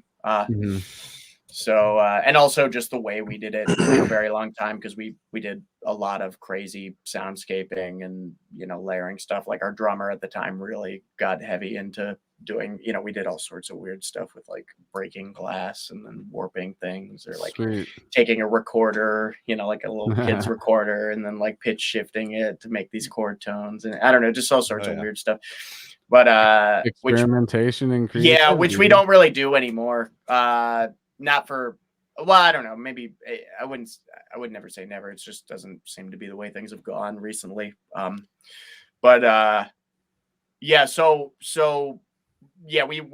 spent a lot of time on that first album, and that was all pretty much in that time period, and DTA was happening in between the Cynic stuff. It was like there were points where we were like doubling up on the bill with both bands. Just anytime I was home, I was always working on the Exist stuff. Yeah. Then talk about if that was kind of overlapping each other. Let's talk about how the DTA gig, the Death to All gig, came about. Well, they did the first one in 2012, which I wasn't involved in, and it was like a very big. They only did 5 dates. Actually, the Sick drummer guys were involved, and they did 5 dates with something like it was a lot of musicians. It was like, because it was the 3 Human guys, and then Shannon Ham, Bobby Coble, Gene, Scott Clendenin, R.I.P., and I hope I'm not forgetting anyone. I know Richard Christie set in. What's that? Did you say Steve already? Steve was in it. Yeah, Steve was in it. Yeah. So it was like 7 or 8 former musicians, and then Matt Harvey and Charles Elliott were doing vocals on that tour, and they had a bunch of other people that sat in and stuff. So I wasn't involved with that, but then when they came around to do a second tour, Paul and Sean basically kind of pulled me into it. And I kind of thought we were going to do Cynic touring more, and then it ended up just being like that, and I guess it just became this thing that, they kept getting offers to do it. And so they took me along for the ride. And so that would have been, I guess, 2013 was the first one that I did. Okay. I was trying to remember. So I guess I saw the old one. 2012 was. Yeah. Just before you. Yeah. That's cool. How was it like stepping into those shoes though? Like, I mean, obviously I'm always talking about like, are you nervous?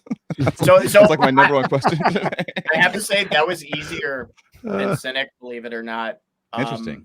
And I think the reason why was because I saw those first 5 shows. So the idea of like, stepping in and kind of playing the Chuck part, I'd seen 2 other guys do it already. And so I actually do think that, that coupled with the fact that I already had played so much with Paul and Sean and just knew them really well, I think that actually was kind of made, the first show, of course, was nerve-wracking, but it was like, I do think that kind of gave a buffer for things, because it was like, I had seen it happen. I kind of knew what it was, and it wasn't like, it kind of maybe shielded the blow a little bit of being just, it wasn't like I was the sole guy to step up and do that. So I do think that kind of helped, and I don't know. Well, being in that gig, I mean, obviously, like, you are, the representative for Chuck Schuldiner. So it's here we are almost 10 years later, and you're still weird, right? Yeah, I would have never guessed I'd like still be doing it this far from now. I wouldn't have thought. And Harvey too, though. Harvey's out there doing the Left to Die tour right now. And that's right. I saw that. I just saw that they called it that. I just added them like last night. I saw the things. I was like, oh shit. Fuck yeah. They were posting those videos and jamming and shit. Yeah, I'm going up to the Philly show. It's Well, someone posted a question for you there, Max. Can you see that? Favorite Death song to play live? That's kind of tough because there's a lot that I guess like what's fresh on my mind in terms of. I mean, Spirit Crusher is always really fun just because it's like such an anthem. Symbolic's awesome. I really like playing Secret Face. Like we've kind of brought that back into the rotation. Because we did this Tampa tribute with Dirk Buren on drums, and that was like for Dirk, that was like, he's like kind of a Reinhardt disciple, and so he was like, we got to do Secret Face. Like, I watched the video of you playing with Dirk the other day. Yeah, it was he's sick. He's amazing. One of the videos. Yeah, that was a really fun show, and that I hadn't really I kind of got to know like Shannon Ham and James Murphy at that show, and get to hang out with Kelly Conlon more. So that was cool to just kind of meet some of those guys that I haven't really. I don't know. Felt pretty cool and unified. All right, dude. I mean, I saw another picture of you and Lars. I'm like, what the fuck, dude? This guy he's fucking kicking it with all the fucking big boys, dude. Well, he just kind of came up to our table when we were eating dinner, and I guess he knows Gene, so like that's what's up. Yeah, because of Death Angel and old San Francisco thrash scene. I guess so. Yeah, or like who knows? Whatever. Wait, did I just say that? Was he in Death Angel or Dark Angel? Dark Angel. Dark Angel. Yeah, sorry. Yeah. Had a few drinks already, guys. Lars was? No, I'm just kidding. Nah. He was really gracious. He was cool. Hell yeah. Cool. Nice. So what? All right. So that was overlapping at the time of the Cynic thing, and you're still working on Exist. You did the debut album with Exist. Mm-hmm. What kind of touring did you guys do on that first prosthetic record? Well, so that was actually, that album was independent, the first album. Okay. So that was in 2013. I'm sorry. And then that's okay.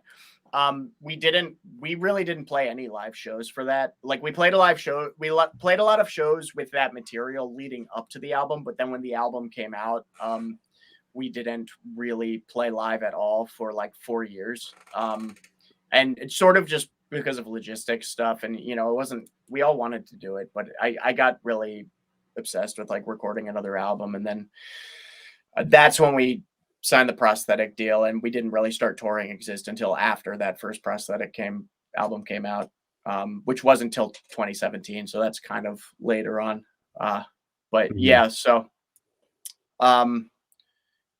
So that was our first tour we did with Exist, was with Gore Guts, actually, which was really cool. Oh, sick. Yeah. Jesus. Was what that a tour to start? Colored Sands era? After that, the Lady EP. okay. Yeah. Pleiades Dust. It was so it was, and they basically played the whole thing in its entirety. It was really cool. And is that an EP that's just one track, right? Yep. Yeah. It's above 20 minutes if I remember right. Mm-hmm. Okay. Yeah. It's a really I love that, dude. I love that. It's wild. Yeah, it's really crazy. Yeah. I'd love to. I'm trying to work on Luke. I'm hopefully gonna eventually get him on. We had a back that would and be forth. cool. Yeah, that would be cool. He stays pretty. He's a pretty private guy. Yeah, I don't know how I did it, dude, but I got his email and I've been talking to him. So yeah, he's super nice. He loves. He's into his woodworking and shit, and I'm Right. trying to catch a little window in between all of that. Yeah, he's super nice, and dude, he was. That was a good band for us because I kind of already had a relationship with those guys, and so that it was a great band for us to like go out with initially, and just because they they were super sweet to us, and I'm really grateful for those guys like taking us out. Super influential band for me, dude. Gorguts is so fucking dude. good. I mean, if you really think about it, you look at their and I love how you could see like the evolution and a progression throughout a band's discography, and it's just like, all right, we did this one record, now let's do it a record like this, and now let's do a record like this, and now let's do it. It's not like we're ever gonna repeat ourselves. It's always this, like, I don't know, it just shows that like how these creative minds are evolving throughout their lives, and it only takes a few years for that to happen, to where all of a sudden it's like, no, I want to do this now, but it's still keeping it like Gorguts, you know. I think he gives a lot of room too for the other musicians, because you can really hear the impact of like, on the latest stuff, like Colin and Kevin's imprint on it is, and then Steve Hurdle, like Obscuro was like and then Mongrain, with so it's like there's really these different phases that they've kind of gone through, but I think it's cool the way he writes. It's like he does leave a lot of room to kind of it's always quality, dude. Dan Mongrain's gonna come on like in a few weeks. That's all. I'll definitely listen to that. We're blowing our load on a few of these. I know. Whatever. We're so stoked on people watching. He's insane. Yeah. I'm just so excited to have Max on. Dude, I was gonna say Max is so funny. So we have this like chat, like document that we can all like add stuff to. So we have like a list of guests, and like you've been on like the guest list that we wanted, like the wish list or whatever, for like 2 years.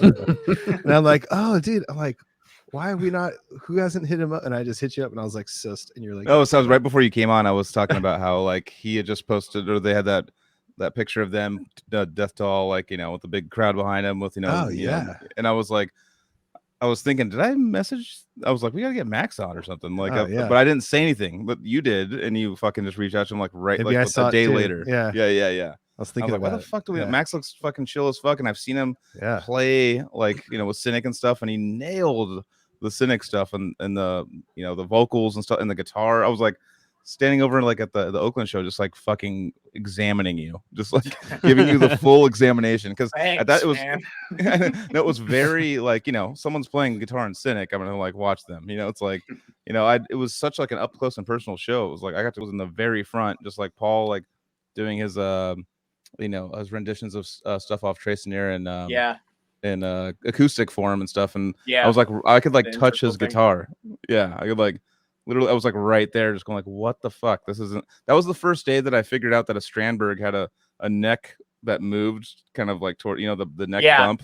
How it moves. I was like, it looks like it would be really uncomfortable, but it's not. It's actually I have one. No, I just got one. Yeah, it feels really, really natural. Yeah, totally. It's weird. It looks like a big like a block of wood or something. Mm-hmm. It looks like really weird, but and you're not even like, your thumb isn't even following the bump the whole time. It like kind of uses it as crutches at different times, and like for me, like I use it like it's like a kickstand. What do you think, Anthony? Well, I don't even know. I don't even know. No, he does play guitar. We actually found out last week, dude. Anthony plays guitar? Yeah, and he's a drummer. I know the drummer part. Ask him about it, dude. You guys are just learning this? I knew the drummer part. The guitar part. I want to see him. He doesn't play guitar. 20 years of friendship. Anthony, do you play guitar? I can play Pink Floyd song. I could play. I shouldn't say I could play a whole Pink Floyd song. I could play the beginning of what? I could play a G chord, a C chord, a D chord. Yeah, all that. Shit, all the basic shit. I could play those chords.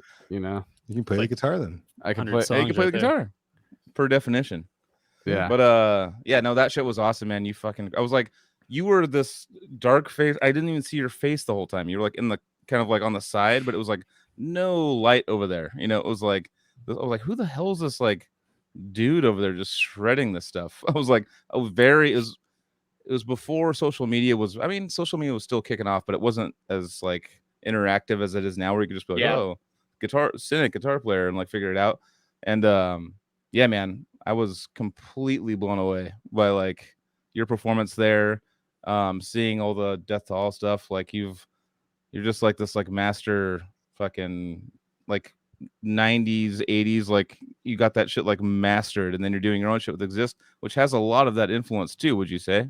Yeah, for sure.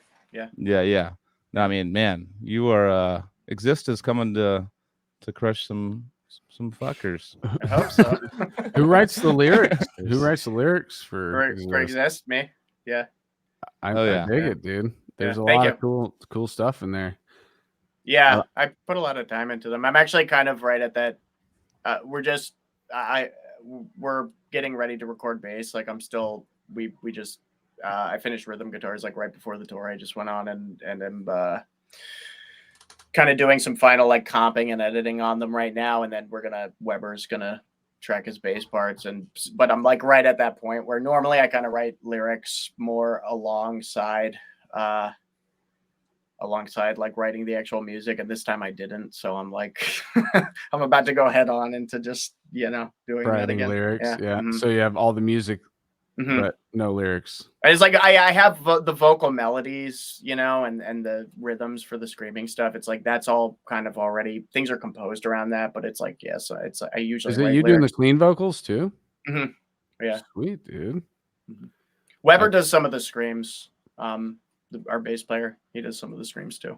I got a funny Alex Weber story. So I think on some platform he added me or something. I'm like, what the fuck? Alex Webster is fucking adding me? Like, I swear to God, because it's a bass player with story of his life. I know he's a bass player with one like letter off. Yeah, but I was like, what the fuck? And like I accepted. And I went and watched his videos, and I was like, okay, it's not him. And then I was watching him. He's fucking amazing. Great. Obscura, right? He was in Obscura. Yeah, he just filled in. He just did their last US tour. Yeah. And he played awesome. He did Defeated when we were doing the Dharmata stuff for some of the time. Sick. He filled in for Jacob. Jesus. And he plays in Malignancy. He plays in some really cool jazz projects that, like, there's a band that he has with a bunch of other, they're not super active these days, but it's like Baltimore All-Stars. It's this band called Talking Points, and it's fucking incredible. That's definitely something to check out on Bandcamp. Talking Points. Yeah. Okay. Talking Points. Yeah. Nice. Yeah. He does a million different things. I've played like wedding gigs with him in the last year. Like, that's sick, man. Yeah. Hey, yeah. How much you guys get paid on that night? Better than like Exist. How many Bruno Mars songs do you have to play? It depends on the gig, I guess. But it's at least one or two. Yeah. Oh, for sure. So what do you spend? Is that like a 2-hour thing where you're on stage for 2 hours? It's like 3 45-minute sets, and then like sometimes a cocktail hour sort of thing, and every so often the ceremony. It's kind of like different. It's kind of cool. It's like, so he does it way more than I do. I have a decent amount lined up this year, but he does them like 2 or 3 a week, and it's like, it's this agency that basically just, they ask you if you want to do this gig, and they just set up a band for it. And you either say yes or no. And, so it's not super committal outside of that. You just show up to the gig and you're just kind of expected to do a good job. Do they give you like a list of songs? Pretty much. Yeah. It's like the singers pick the songs, and, sometimes it's like a small band. Sometimes it's like a 4 or 5 piece. Sometimes it's like a 10 piece with like, a bunch of horns, and and it's a lot of like Navy and Army band guys. So they're all like really good. Yeah. So out of the Ian knows Talking Points and Wormhole. Fuck it. Yeah, Wormhole. Shout out to Wormhole. Oh yeah, Wormhole. Yeah. Weber played on the Wormhole. I think I just saw that on his thing, and I added. I'm kind of into now how people like list all their they've done it for a while, but list their projects on their Instagram. Yeah. I'm just like boom, boom, add them, and I just like check it out. All this music. I just want to like I want to fucking check out people's stuff. It's cool. Yeah. And I saw that on there, and I want to. Yeah, I'm gonna definitely check all this shit out, dude. It's cool. Oh, Wormholes. I mean, I went with Gabe Siebert to NAMM, and we met up with Sanjay. I had no idea who he was, and he did a fucking like a little like a jam at one of the booths, And I was like, yeah, we were just partying all weekend. And I watched him play. I'm like, what the fuck? Dude, you're Yeah. like so good. I know, I had he's no a idea. freak. Yeah, he's Yeah. a freak. He's And he like awesome. hurt himself or something, couldn't play for a while, and then he came back and recovered. Yeah, he and messed up playing his. again. I think his thumb, and he's made a full recovery. He like went to a physical therapist and like learned a lot of stuff. That's from good. It. No, I was very Sanjay, impressed. those guys are the shit. I love those guys. Yeah, I've been hanging out with them some lately, like because they live like really close to me. So Baltimore. That's right. That's right. I've been going over there, and we just kind of geek out. Noni actually was like house sitting for us while I was on this tour. What's the other band that he was in? Oh, fuck, they just came out with something. Grey Lotus.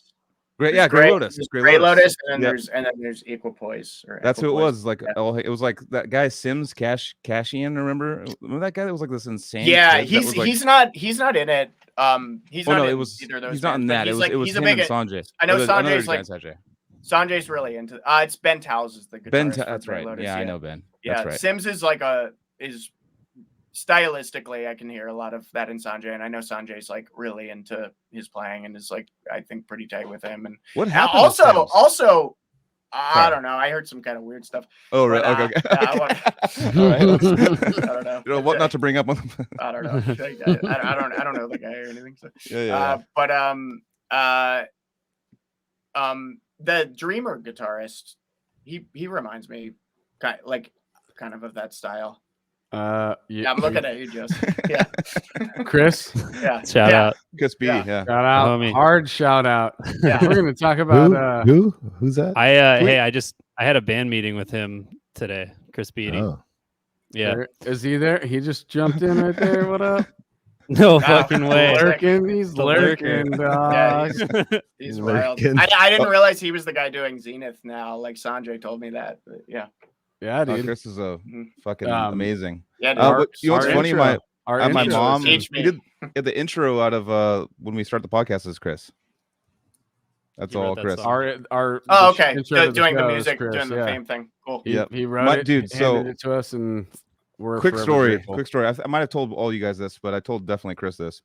My mom, out of nowhere, like I did not tell her where to go or anything. She goes like, "I really like that band Dreamer." And she's never told me that she likes a band in this death metal scene at all, ever in my life. I swear to God.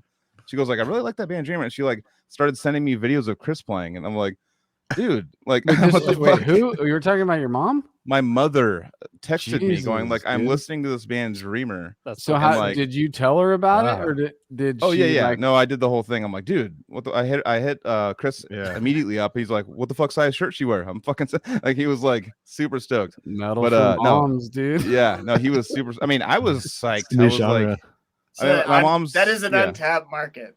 Yeah. No, Metal for moms. You're totally fucking right on that. My mom, I wish I could have recorded what she said about your guitar playing, Chris. She was like, he just has this like style. Like she like broke it down like she's not into the metal at all. And she broke it down like super intelligently where I was like, exactly. Wow. That's what I think too. Like that would be a really good merch design, by the way.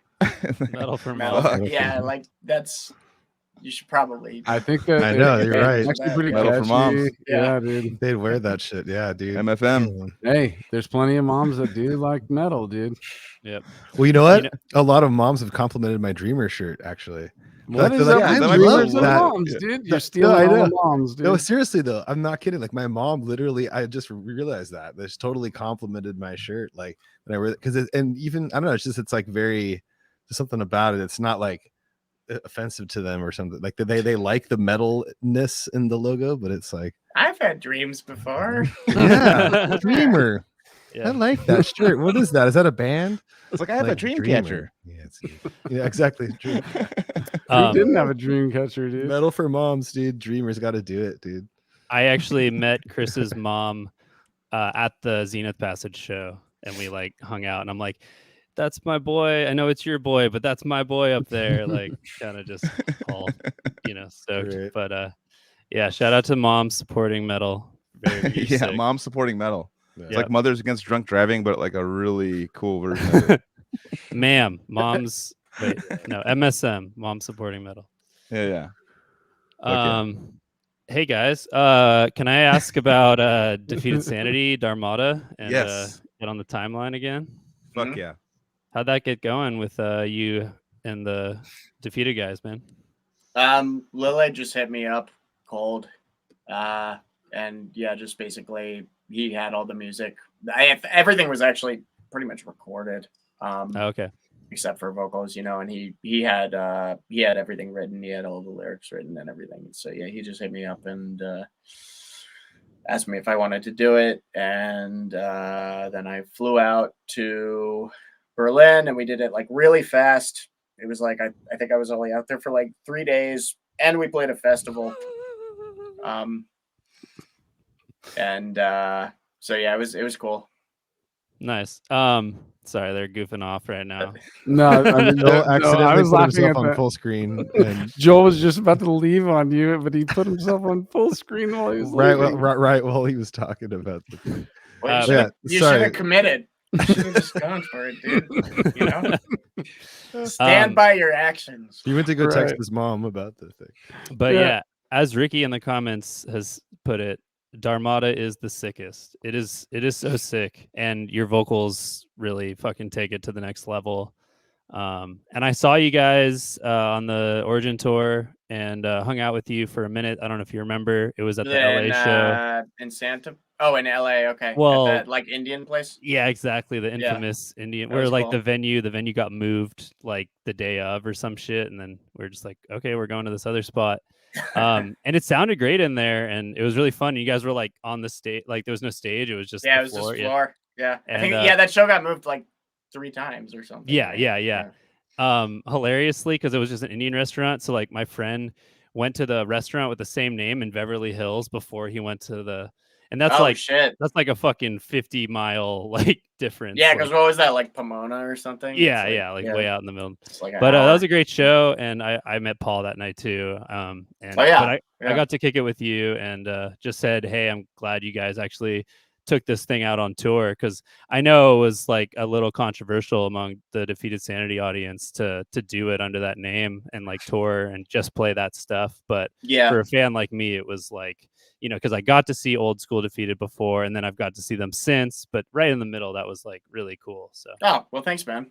Yeah, I think we need to talk about it for a second. It's so good, dude. That shit. It's like, man, like I was listening to it again like yesterday and stuff in the car, and just like, man, it's like such a. I was like trying to explain it to my friend who hasn't heard it, and he knows Defeated Sanity and stuff. But I was like, dude, that one album with the, you know, and what's the album that it's on called? It's a Disposal. It's a split. Yeah, so it's Disposal of the Dead / Disposal of the Dead. Yeah, and they're both. And the first one, you should listen to the first half too, because it really harkens back to the early '90s brutal death metal, caveman style, like a motherfucker, and it just like.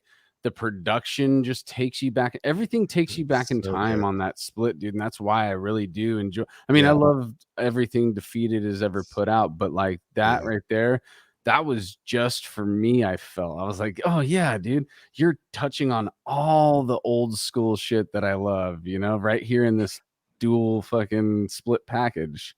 I mean, he breathes that stuff, you know. Oh yeah, dude. Well, I mean, him and his dad too. I mean, I'm going through some of my stuff, and I found a copy of his dad's band that he was doing in the late '70s or like something. Fusion kind of stuff. It's Aera. A-E-R-A. I don't know how it's actually pronounced. Aera, but it's sick. And it's Wolfgang on drums, and I'm just like, dude, this is exactly why Lil is exactly the way that he is, because his dad was just, you know, it both of those guys just bled. It's a little bit ridiculous, because also like, he's such a good guitarist too. Like I like I've jammed with him a bunch, and it's ridiculous, bro. The newest Defeated, that's all him. Is ridiculous, and that's him on guitar and drums, dude. Jesus. The newest album or the newest album, the newest one. Because Christian's not in the band anymore, and he played all the guitar. Oh, he did. I didn't know that. Yeah.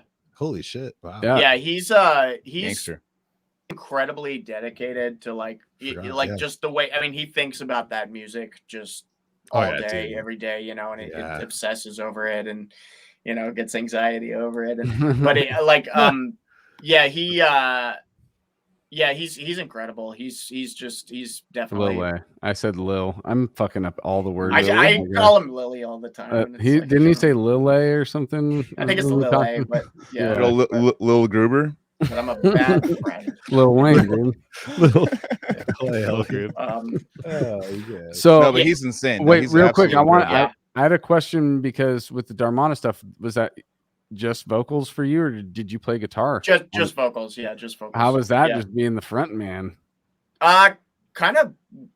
I don't know. I mean, it was kind of weird, but like it was also kind of liberating because I didn't care about have anything else to. Yeah. So there's a lot of like instrumental passages. I just walk off stage and shit. So like it was kind of fun. It was kind of fun because it was like there's no stress involved with that, and it's like a short set, and it's it was kind of relaxing. How short was the set? I mean, it was like a half hour, but compared to like doing those kind of vocals for like 2 hours with DTA or something, and like then just there were no gear or no. It was like I didn't really have to learn anything. I just like kind of walk in and just like. So being a front man and like going from playing guitar and singing to being just singing, do your stage moves ever involve air guitar? Like, because you kind of want to because what's going on, and you're like, I wish you said that before the tour.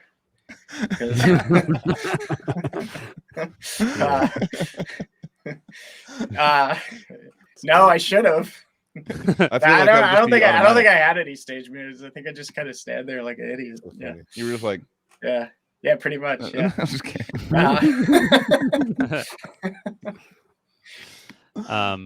But yeah, no, it's a fucking killer record. It was a great show. And what's coming up? Are you working with them in the future? Because I know Lily has talked about doing something under the name Dharmata. Yeah, it's slowly but surely. He's kind of hacking away at it. So I've heard a bunch of it. He actually just sent me a new piece kind of recently. And I have no idea how soon that will, that'll actually happen, because I know he's like working on another just regular Defeated album, I think too. Mm-hmm. And I'm waiting for that new Ingurgitating Oblivion album to come. Oh yeah, out. That stuff is cool. That's been teased for a while, dude. And I've heard that name in so long. For that. Yeah. Right? And Lele's doing the drums on the new record, dude. So when that finally drops, it's gonna be some wicked shit, I'm sure. My favorite term of the night that Max just said is a regular Defeated Sanity album. Yeah. Just a regular one. Just like a normal one. Normal. Business as usual. Yeah. Oh man. But yeah, I guess I don't know. The stuff he's writing with that is crazy now. So yeah, I guess probably it'll just be under like the name Dharmata. And I know he wants to he's the kind of guy that like when he does something, he like really wants to take it live every time, So I don't, I think the big thing is just like it probably won't be like as feasible to do like a full tour with it, but I know he wants to do like maybe a week of shows with it or something. So I guess we'll just see what happens or when that happens. But the stuff he's writing right now is really, really awesome. Nice. And it's definitely like got more of the sort of fusion stuff in there, and it's it's like definitely kind of taking that and pushing it further. So that kind of brings me to a question, which I guess this would be like maybe my main question, which is like it gets, like you think of it as like a little bit of like 90s worship, or it's definitely maybe like fair to judge that music as like hearkening back, but it also doesn't sound like super dated or anything. Like, is it just that there's more ideas in that style than like were just already recorded, and that's why it's worth exploring? Or is it like there's something special about that style that's like better than the new school stuff? Or like why do we like want more of that, I guess is the question. Like what's cool about that style? Well, I think in his case, like he just is a guy who was first off, I think if he did anything in any style, it would have its own flair, because he's just he's his own voice. He's kind of like a force. Yeah, exactly.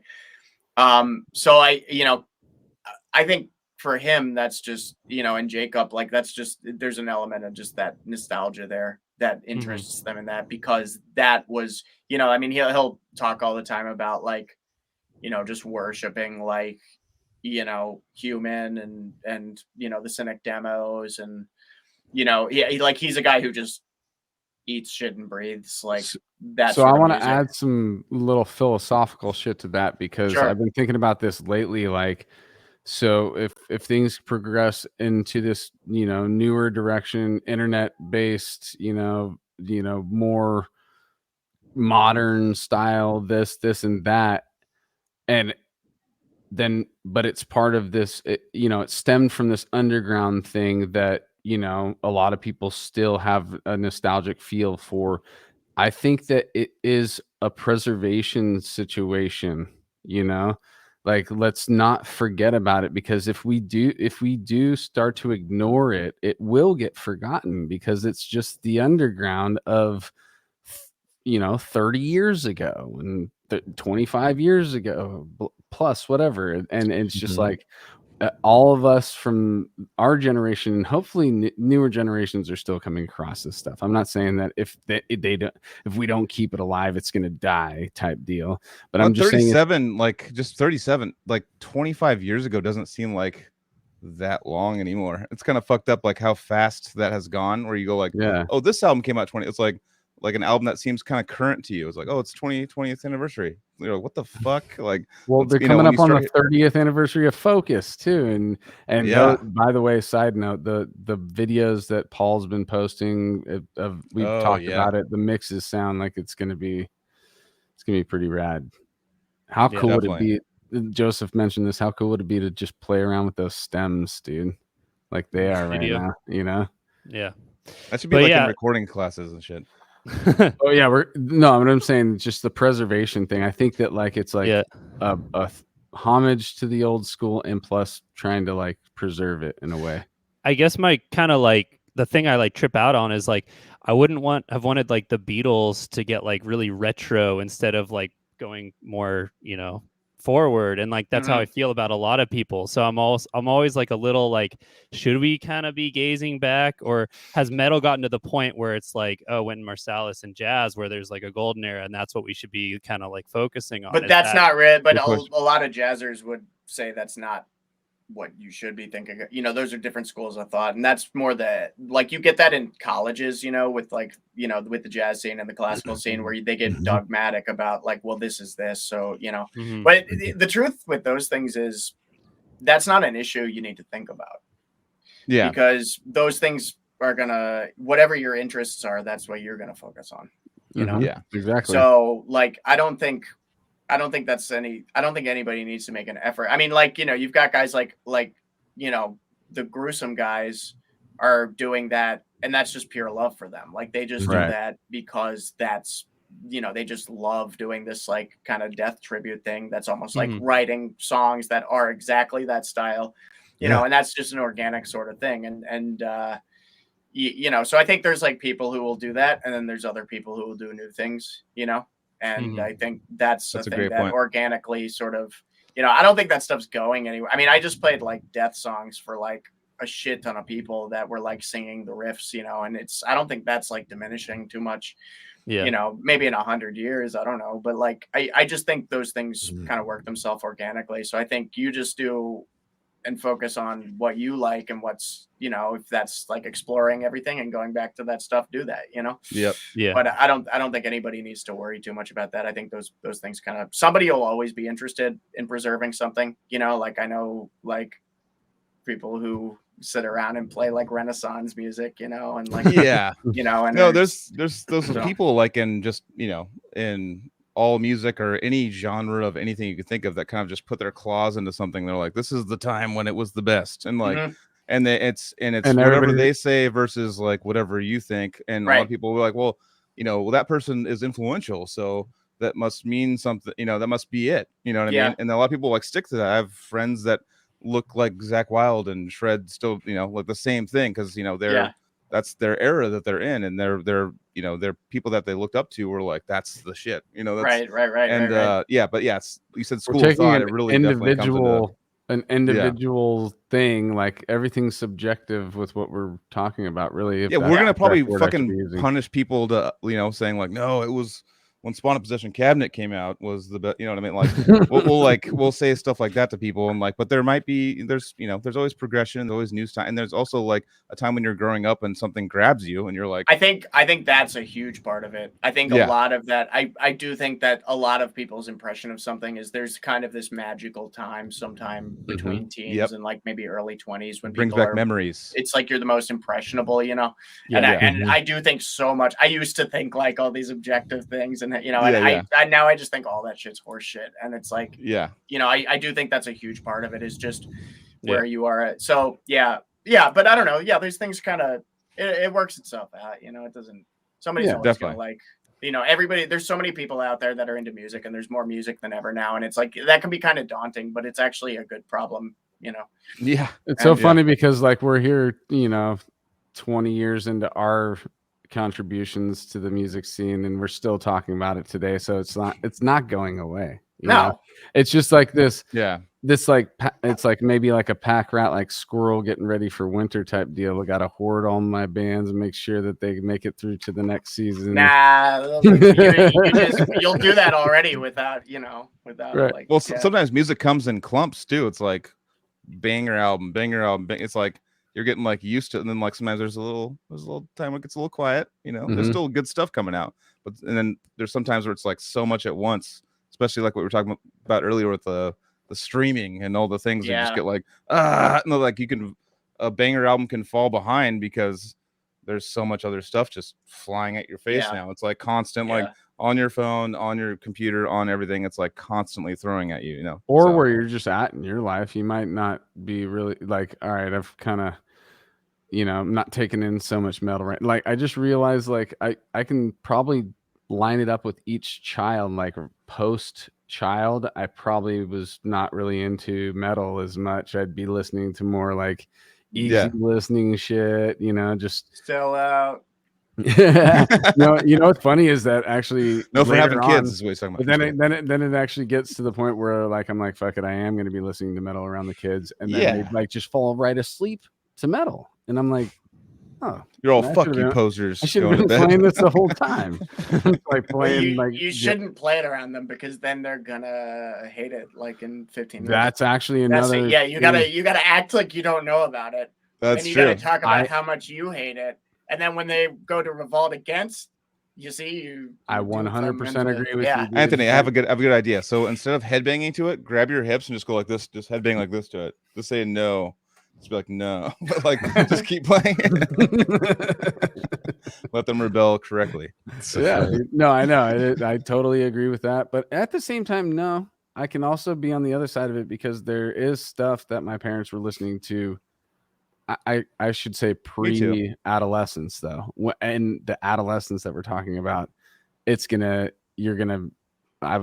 parents were listening to country and I fucking hated country. So it is like this, there's this time where it can be influential thing that your parents are listening to music before you become like prepubescent, then you go through puberty and then you just hate everything that has to do with your parents. And then after that, you're like, oh wait, nah. Well, if your dad's involved with music too, like with my dad playing bass and stuff, I was into like, as a little kid, I'm like listening to like Stu Hamm and like Joe Satriani, like all these like old like kind of, you know, like jammer players, like not Satriani's a shredder, but Stu Hamm's like a sick bass player that I was all about when I was like in fucking 4th grade. You know what I mean? That's pretty cool. Which you'd never, and now it's like everyone knows who Stu Hamm is, and back then they did too. But as a kid, like why the fuck would I know Stu Hamm? You know?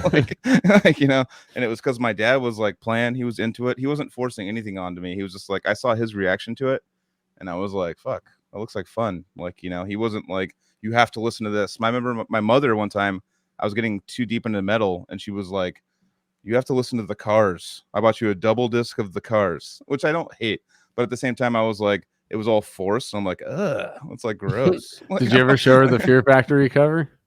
No. I probably did. It was like, Mom, you tried to get me into this. I mean, I like the Fear Factory cover, but still, cool. It was like she saw, was like, I'm trying to turn you around from what your half brother is. I want to make sure that you go to you know, nice music that's not angry all the time.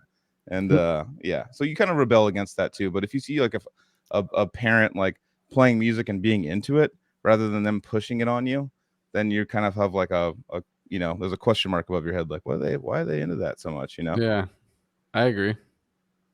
That's a But then random you can thing. still no, you what random thing? I was just agreeing with you.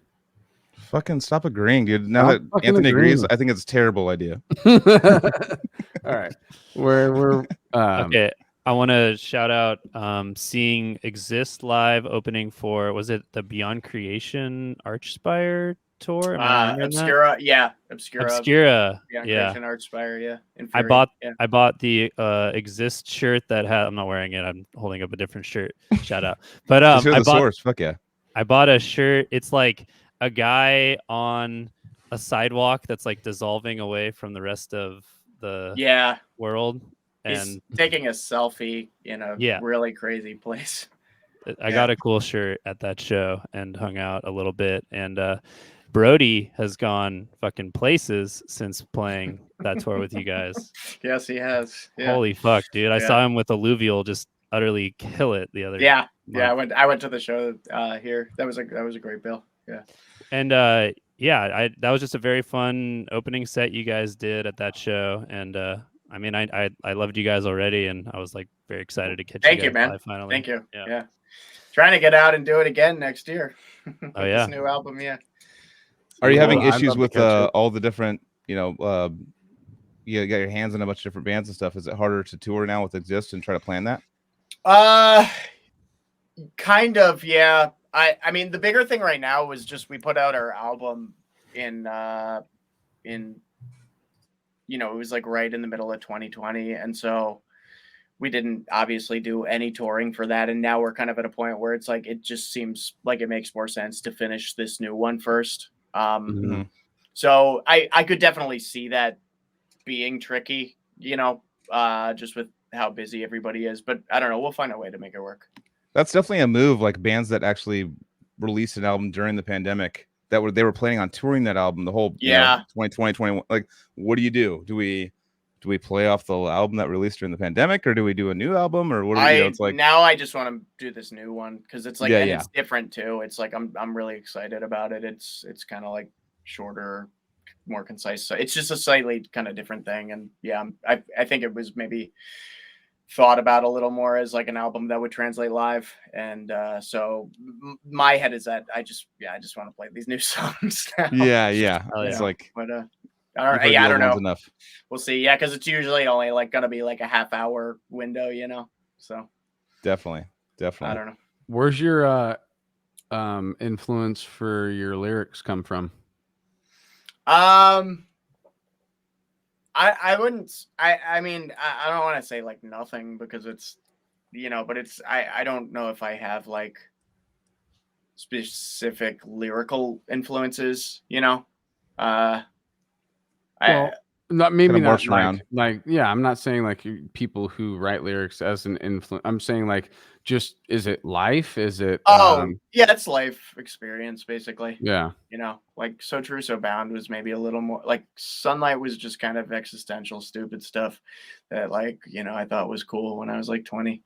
And then So True So Bound was kind of more looking at I guess a lot of it was kind of just more observation and kind of talking about some of it was even about some of like the art subjects that we were kind of talking about earlier in terms of the imitation versus innovation sort of thing, or just kind of ideas like that. And maybe just things about like social behavior, like vanity and social media culture and things like that. Egoista, the more recent one, was a little more about mortality. I had some kind of health scares. It's life stuff basically. Yeah. Right. Yeah. There's definitely a lot to talk about with the social media culture right now. Just like how it's such a weird, and we're watching it evolve in front of our eyes as like the first, now it's like I'm getting memories on Facebook. It's like 13 years ago. I was like, what the fuck? Like it's over a decade, like memories now. It's like becoming this, and seeing how it's evolved now in this culture. It used to be like watching my old, or going to the memories and looking at my old like statuses were like, it's like Joel is like hanging out. Like that was like my status. Like that was like now it's like just taking it easy. I kind of miss that. I miss I know, me too. maybe we should all just start doing that. Exactly. I'm Just way go down. back to it and start posting the worst times in your life rather than like, oh, I'm at the fucking Niagara Fall. Nobody's ever gonna do that. Yeah. I know. I know that's the stupid thing because like I've been doing that, like posting all these tour photos and stuff, and it's just like and it's like, but it's like that's not really life. I know.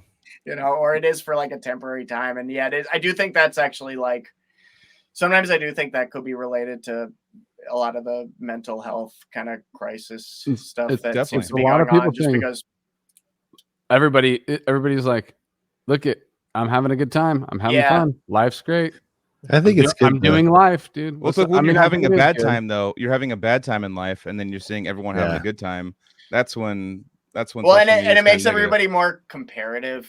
Like even talking about music, like when I talk to younger musicians, like they're very, they're more aware of metrics than I would have been at that age. Like an A&R would have been aware of that, but like it's not something I ever thought about when I was like 20 years old. Not that everybody wants to get like exposure or whatever, but it's just a little different, and I feel like it's like those things are like right in your face, and then they make things more quantitative. And I think that can get to people's heads a lot, So I mean, it's an ancient, not ancient, but an old saying, like the grass is always greener. But it's like you're being exposed to the greener grass all the time. Yeah, exactly. Yeah, like depressed on the toilet. You're like, fuck, my life is, and like you just see people like, woo, like on the top of Mount Everest playing a concert. Diarrhea out of my ass. Yeah. Buffalo Wild Wings. And I mean it's obviously got its good as well, so it's not to, but it's just I think it's like something maybe people haven't like figured out yet, Totally. There's gonna be like a whole new like DSM, whatever, the psychology book, like written on the effects of social media. It's probably like 10 years away, but it's like gonna be like it's gonna be something they're gonna break it down and have like different like syndromes because of it. It's gonna be like a bunch of different of them. I think that too, and I think hopefully people will start kind of figuring out like maybe ways to deal with that, but that's a weird sort of thing in general. Going to rehab for your phone, like you have to like, dude. I'll go through periods where I'll just delete all those apps when I'm not like using them. Yeah, and honestly, it's like sometimes I just because it's really easy to get sucked in, especially like on tour or something. It's like I'll go through periods where it's like I feel like because I notice if I do even just like 3 days of getting off of that shit completely, I notice my attention span is just like things are more clear. Yeah. That's totally. That's very, I mean, it's like, it's just, you're sucked into it like constantly, and you watch other people, just watch other people and just like watch them. Like I'll watch my friends like have their phone, put it in their pocket, wait 5 seconds and pull it back out again. Right. What I mean? Like it's like this. It's a drug. I'll go visit my parents up in Rockland, and once my phone dies, I just leave it. I don't even. And you feel better. I've noticed when I've done that before. Like Naveen, I remember when Naveen he just moved out like 6 months ago or something like that. But he was like, I'm going to the flip phone. I remember I was like, yeah, right. And he did it for like 6 months, and he's like, and he found out how to get Spotify on his flip phone. Oh wow. Yeah, and he was like, boom, I got Spotify. I don't give a fuck. Like I'm not doing any of this shit. I always have to like text Cheney to get a hold of him. Like, hey, so Naveen doesn't have like a real phone. So like, what's going on this weekend? Respect. Yeah, dude. Respect to Ricky. It's respect to Ricky Avocado. I don't want to do that because it's like I don't want to be completely off the. It's like I know that's what I'm saying. It's like it always obviously as musicians it's important. Yeah. But it's like. Doing this thing, we have to kind of be on there. It's and then it also gets connected to like messages too. Like I have group chats with friends that are like on those things. So then it's like that's kind of like it's that like FOMO, being left out of the group messages. Well, and all this going on. I was gonna say about the tour photos. I mean, that's like one of my favorite things to see when I'm scrolling through like some of those apps. Like sometimes it's kind of like I'm just like scrolling through. We were using cameras though. I don't want to really see all this. What's that? We were going like this though. Oh, we actually had cameras. Yeah, dude. I had an actual cyber shot on tour. I was taking pictures with a cyber shot. I remember Matt had the first iPhone, or like I was like, what the fuck? It's like a computer in your hand. This is insane. And it's just nowadays. I had a Sidekick too. You ever seen the Sidekick? Right. Oh yeah. With the quarter. No, I definitely used that thing in the van a couple times. It was like internet. The first way we could get internet.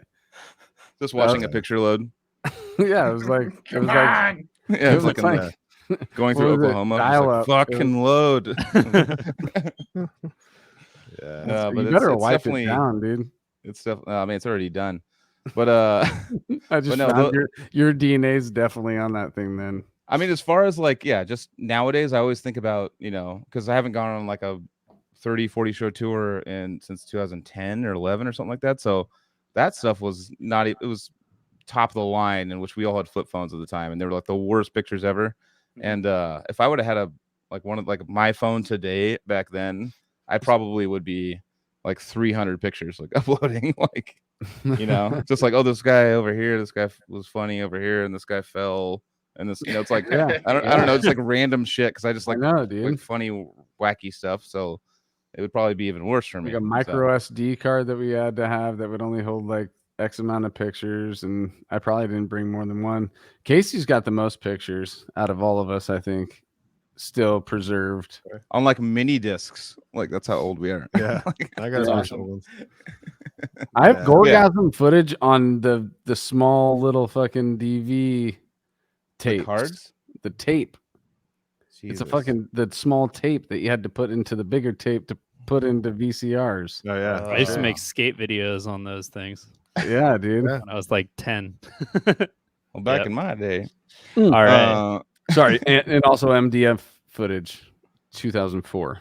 I got Okay, on a that's little cool. I do Dang. have a video locked and loaded of Max that I was watching while you guys were talking for a little bit, and I'm gonna call it a random section of Joel throws on a random video that everyone laughs at, or not laughs at. Usually it's laughing. This was like blown away by how much you and Chuck are like connected. Like it's insane. All right, Like, wait. There's a comparison video. oh my god, I was watching it while you guys were talking, and I was like, you probably saw my face. I was going like it was so perfect. Like, All right, I don't think Max Mini is giving DV. himself enough credit on like how amazing he fucking does the Chuck thing. Sure, just 20 seconds. Look at him.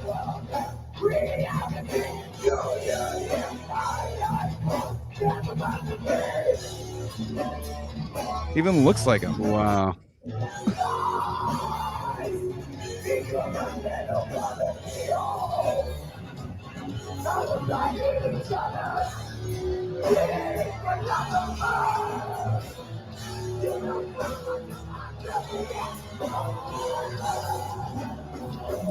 Dope. God, isn't that insane? Yeah. Jesus. I almost passed out at that show. Really? Yeah, I like actually felt like I was like kind of struggling to make it there. It was like super hot, and then Gene let me take his fan, and from then on, now I'm fan guy. Yeah. I'm Yeah. always gonna be a fan guy. Totally, dude. Try to Every get sponsored show. by fans. It was amazing how much it made a difference. Oh yeah. Yeah, Oh yeah. Hey, you're yeah, sweating. it was really hot. Was that the first game? How many days boy. into it was that? Was that the first show? What was it? No, it was like it was actually pretty early on. It might have been I think it was like the third one. Mm-hmm. Yeah. The tour was we had a few days kind of off, so we actually were at that venue for a few days before. This would be pretty huge, like a Dyson sponsor. Like getting like Wait, what's Dyson? Is that a fan? it's like one of the fancier like fans you can get. Oh, Yeah, it's like wow. cold air filtration type They shit. make vacuums too, don't they? Yeah, they make everything that blows or sucks.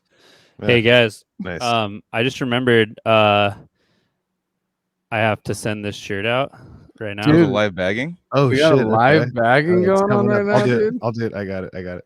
So this is a little inside Max, we're gonna have Oh, to. We're gonna have shit, to here we do a go. live bagging here. Yeah, real I quick. mean, Fine. I'm watching. Okay, here we And I'm- go. I'm- Oh yeah, we got music. Oh, you got for it. music for it? No, that's not how you fold it. That's not how you fold Oh, it's not the full- it. No. Oh, you told it. Wait, get some. That's how I do it. Pro. No, you just creased it. It's not. You're not gonna be able to get that crease. Oh, dude, you won't be able to. Dude, they're gonna be creased. sorry. I don't want to. I wouldn't want to That's- crease. That's also like it's kind of like an autograph, like a live bag increase. Oh, you got it in a little burrito. It's like a Chipotle burrito. Nice. We got a live. Oh, he's feeling the pressure in the moment. You better Get that. it in there, dude. Get it. That's how. This is how Joseph used to put on condoms before he was a professor. This music is perfect for it. You spell the address right? I printed it out. No. I like swiped it. I'm like swiping at the screen like. Yeah. This is going out to Carl Chamberlain in Norwich, Connecticut. Carl. What up, Yeah. Carl? Carl. You got this week's live bagging, bro. He had a pretty sick email address. It was like, I don't want to give it away, but let me see if I can somehow say how cool it was. Exhuming the carcass at something.com. So, Extending the carcass at something.com, dude. yeah. Someone That was says a- it's his vocalist, actually. Is it Grave Human Genuine's vocalist? He said you doxed him because you held it up. Oh, fuck. Doxed Yeah, the address. Max says your Wow. shirt's gonna be all creased. I mean, So- like, he's going to have to move now, but he's got a sick shirt. Oh, he held up the address. Oh, I gotta edit it. No, be- no, No, for no, like a second. I don't All think right. his camera's not HD enough to get that. And Oh, dude. yeah. Is it again? Oh, no, he's not. He said earlier, yeah, he wants everyone to show up right now.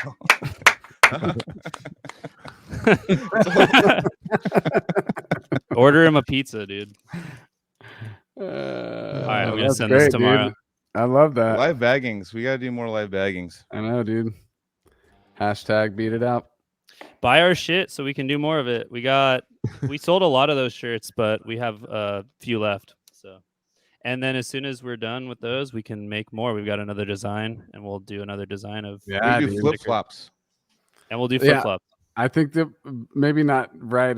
I don't know. Because I was thinking about it, dude. I don't want to put out some shitty flip flops, dude. Like, I actually want to find like some. So you're gonna sell like some. We're gonna ones. sell like some $70 flip flops. Like, yeah. What dude. if we did like no? What if we found a deal where motherfuckers have to spend like the normal $30 or whatever, $40? Yeah. Have some good flip flops. Yeah. Yeah, I don't want them to down it. fall apart. I don't want them to, you know. How about this? How about Cali Death on like the things that go That's it. around your toes? Yep.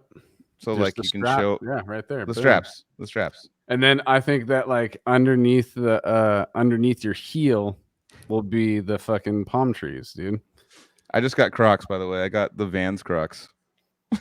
I know. I saw your picture. I was like, wait, Joel's I just not saw- wearing socks. I just saw them like at You didn't go like socks a- with Crocs, dude. it was like displayed at a Vans store, and I'm like, Vans? It's like an actual normal Vans slip on, but it was Crocs, and I was like, that's kind of funny. I'm gonna get in those. Fox on, socks on, box on, Knox, dude. Jesus, Dr. Christ. Seuss, you don't know? That's been about a few years. 36. I just read that But, book like 3 days ago, bro.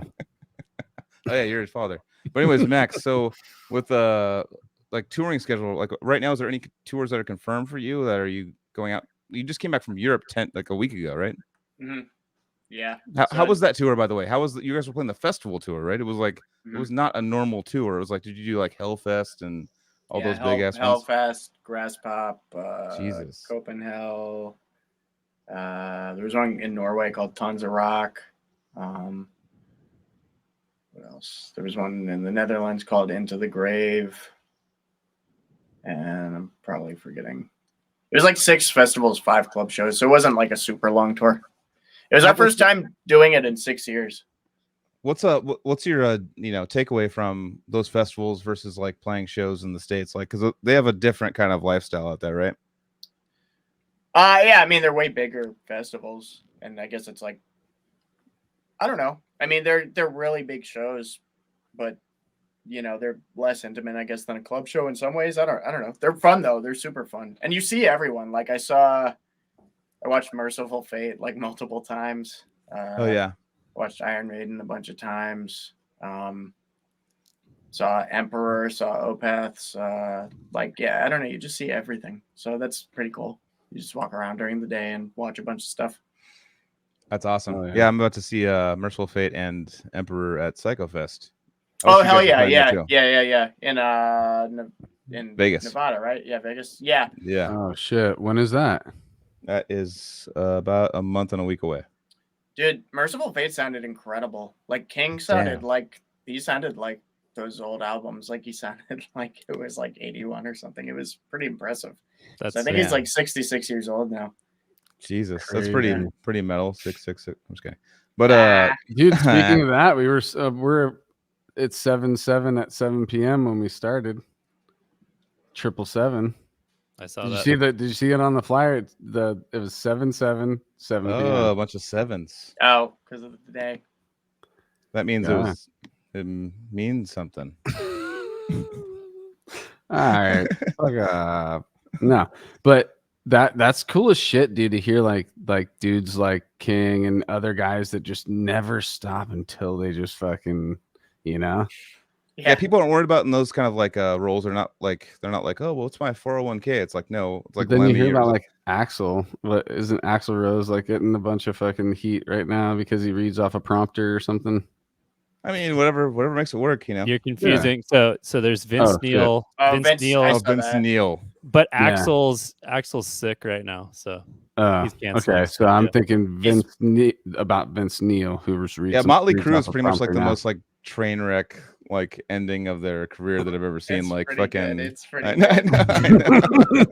Fucking Tommy Lee breaks his ribs like right before the tour, and it's already he built a $13 million like thing contraption to, like, put him upside down and stuff, like a roller coaster. That they spent like insane money on this, and he breaks his ribs right before the tour.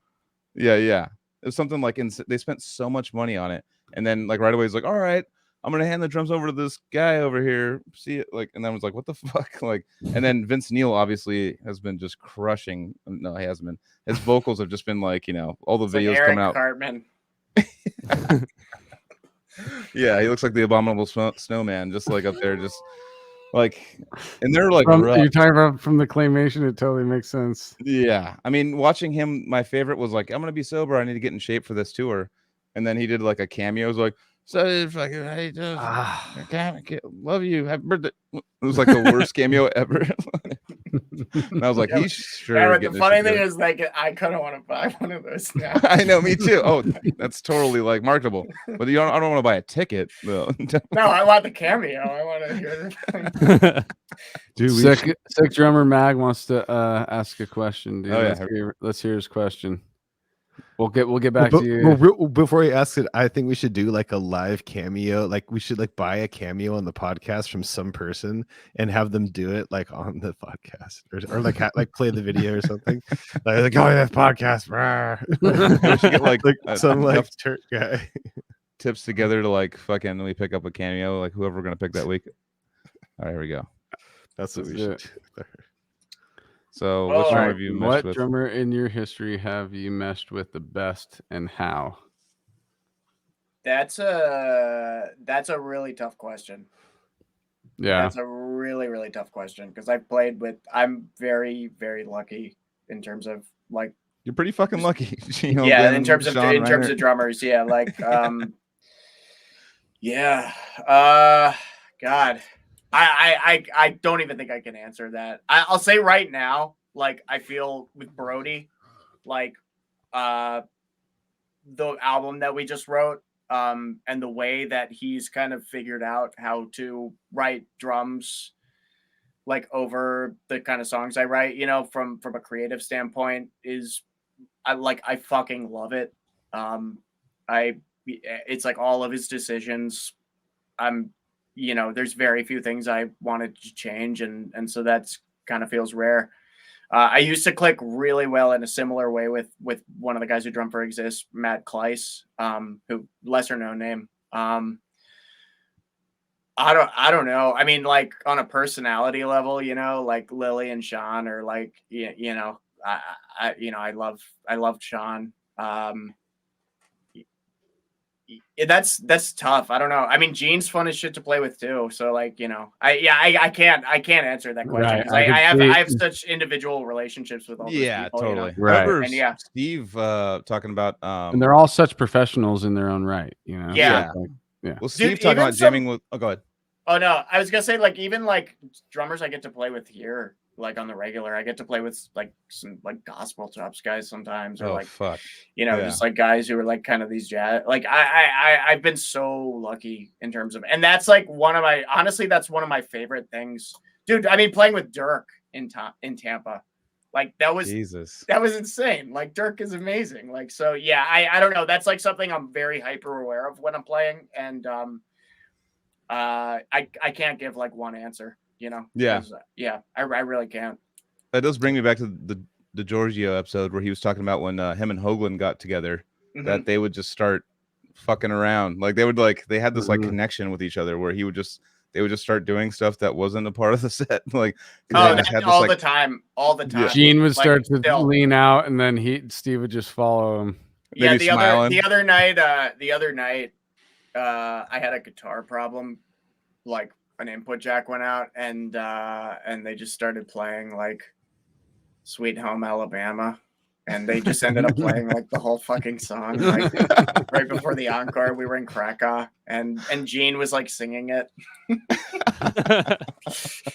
That's dudes rad. that are still having fun, dude. So there was a point where like for DTA, because it already was like a 2-hour set of like death songs, and then we would play like 2 Slayer songs, and then we would play like the ending of like Opeth Deliverance, and like Purple Haze, and like Hot for Teacher and shit. Yeah, it just turned into a fucking circus. Yeah. It just turns into like a garage jam, like at a festival. yeah, exactly. Yeah, that's awesome. Yeah, that's super cool. Yeah, and those guys like live for that. So that's rad. What's up, dude?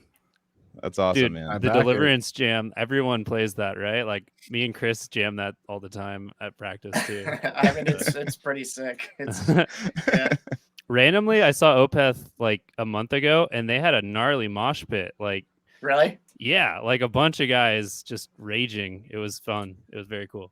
Yeah, I saw them at Hellfest, and yeah, they sounded amazing. Like, haven't lost anything. God, you guys didn't do Sweden Rock, right? No, not this time. I've done it once that was actually the last show we did before this year. That was a long time ago though. Yeah. I hung out with Brad, who just quit Nile. When his band came through. You guys auditioning? Yeah, I'm auditioning. You guys are all auditioning, right? Yeah. Okay. Joel should audition for real. No. I don't think I'm heavy set enough. Like all the old Nile bass players are like 100 pounds heavier than me, but I don't have the look.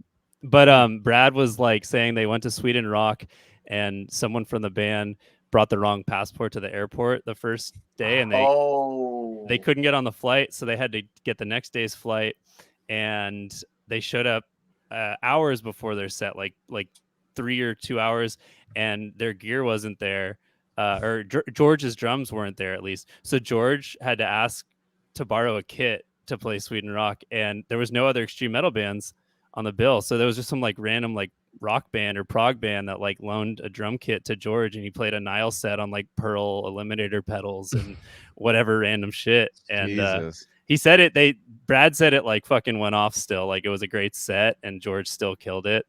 But it just made me feel like it happens to everybody, you just sometimes you gotta make do. So yeah, absolutely. I understand keeping your old passports to remember the stamps and all that shit, but don't keep that passport anywhere near your current. Yeah, anything passport related is like that's pretty much the worst shit you can do. Yeah. At least it was at home, and then he could like kind of you didn't lose it like over. Oh my god! It gives me like it already makes me like a little nervous just to think of like the feeling of being. You're working up to this thing, and then you finally get to the airport and you fucked up. You brought the wrong fucking passport, dude. Yeah. That would immediately I'd start sweating. Like, what the fuck do I do now? So Max, guys, do you have these like dreams? I have these like reoccurring dreams. Probably have like 10 of them where I'm like, it's pretty much that like the whole dream. It's like, oh, can't find my passport. Okay, I'll get there. My base, everything's gone. It's like I'm freaking out, going like the whole dream, like getting driven to look for stuff, and like I have to be on like in 45 minutes, and I'm freaking out. And then all of a sudden I get put on stage, and I'm with a different band, and they're playing different music, and they're like looking at me like, "Come on, like what are you doing?" Like I have that like reoccurring dream. I have that with like it'll be with a performance, but then like I get up on stage and I'm like, oh yeah, I forgot to learn the song. I've definitely had that a lot. It's like staring at the other guitar player, like, what are you guys doing? Like, I would like to like learn what you're doing so I can play the song. Well, we've talked about it before. That sorry, go ahead, Casey. I was just gonna say I'm always in my underwear in my dreams too, and it just doesn't help, you know. Yeah, it goes back to that, and I think we've already talked about it before at an early episode where it goes back to that high school in your underwear shit, but it's just the modern version of it. Like, what is the next important thing in our lives after school? It was fucking making music, going on tour and shit. So doing those things and fucking up in the process. I totally have had the dream where you guys are playing new Odious, which is sick, in the dream, and it's nothing that Odious has ever done, but I have no idea what I'm supposed to do, and I'm in front of a crowd, dude. Yeah, I'm like I've freestyling. How's that death different? growls. What's up? Sorry, I didn't say it was different. I'm saying. Did I? Is that what you just said? Oh. No. Joseph slid a burn in there. I just mean, how is that different from what you always do? Oh, exactly. Yeah, Sorry. I know. I do. There has been times where I'm like, oh shit, I forget the words. It just fucking make the noises. But yeah, dude, it's this thing where it's like you're supposed to be doing something, but it's a vulnerability thing. You know, it's hitting at that core of like, what would be the most gnarly thing that would happen in this situation. Do you ever catch yourself, Max? Do you ever catch yourself because you guys are playing all these shows and have the muscle memory down and you're doing vocals and the guitar and stuff, like let's say with the DTA stuff, that you're just like, you kind of like are so used to it that you kind of catch yourself maybe kind of like thinking somewhere else, and then you're like, oh shit, what's coming next? I have no idea what's coming next. Has that ever bit you like at a live show? It kind of, I had a few instances on this tour a little bit where there was stuff like that, and stuff with like certain like solos too. Like there were just a few little spots where like at a few shows, and I was kind of like, it's weird because I used to not, so I'm like, oh, am I just like turning stupid now or something? Yeah. But yeah, I mean every so often, you know, especially when it's like when you're dealing with that much material too, you know. Yeah. I couldn't imagine, dude, that much. I mean, the biggest set, how long was? Oh, well, Severed was like 13 songs or 13 songs if we could get a full set in. No, they're doing 2 hours, right? I know. I'm just saying. Of music. I'm just saying that's the most I've ever. It was. done. It was like we prepped for this tour. We prepped like an hour 45, and then but then like what happens is because you're not doing that at the festivals, you're doing like an hour. That also made it kind of weirder because then some of the more deep cut stuff, like maybe you don't play it for like 3 or 4 days, you know, so that's like, oh shit, I hope I still remember that, you know, or it just felt like, you know, so that made it a little weirder. Yeah. But so you guys have like songs that like if the crowd's good, like fucking killing it, then you're gonna be like, oh, we gotta pull out some other tricks. Is that how you guys work? Sometimes, or it's more dependent. Well, really it's just dependent on what we can do, like because you know, sometimes a venue might have a curfew, or like festivals, you know, you're playing a shorter amount of time. It's for most of these festivals, we would get like an hour, sometimes like 50 minutes, you know. So, but then for like any headlining club shows, we're doing like, you know, usually the bulk of that hour 45. But then sometimes there were venues with curfews where we couldn't even do that still. So have you worked on your vocal techniques to go for a fucking set that long? Like, but that's like insane. It's like I have to build it up. Like, so I start, you know, several weeks beforehand, and then I just do it every day. And it's like I kind of go longer. It's almost like building it because it is pretty physical. So it's like I kind of have to gradually work my way up to the point where like I'm doing the full set. And now I actually just, you know, I run everything. Like I do the vocals while playing guitar, you know, when I'm practicing. So yeah. Damn, that sounds like it would take a toll. Do you have like a drink or something, like a honey drink or something that you have? So I used to do that, and I used to blow my voice out like really bad when I first started doing the DTA thing. And no, now I just basically I've kind of figured out like how to pace myself, how to a lot of it is just doing some warm up beforehand. Like that makes a Hmm. world of difference.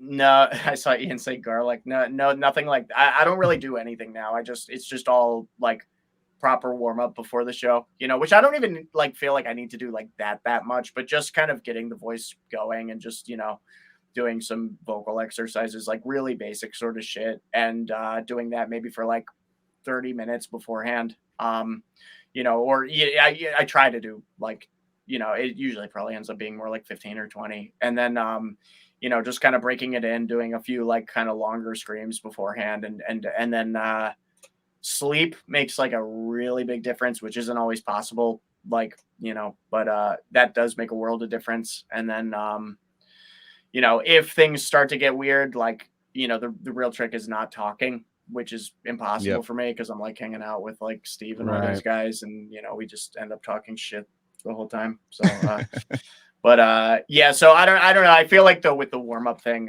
and maybe just knowing my voice a little bit better, I've kind of like figured out how to keep that from happening. Because like this tour, I didn't, I had zero issues with that really. Probably maybe in the beginning, you're probably like excited and you're like pushing yourself super hard, right? And you were blowing it out. Now you're like learning how to kind of just start kind of like at neutral and just not go too brutal and just kind of keep your voice.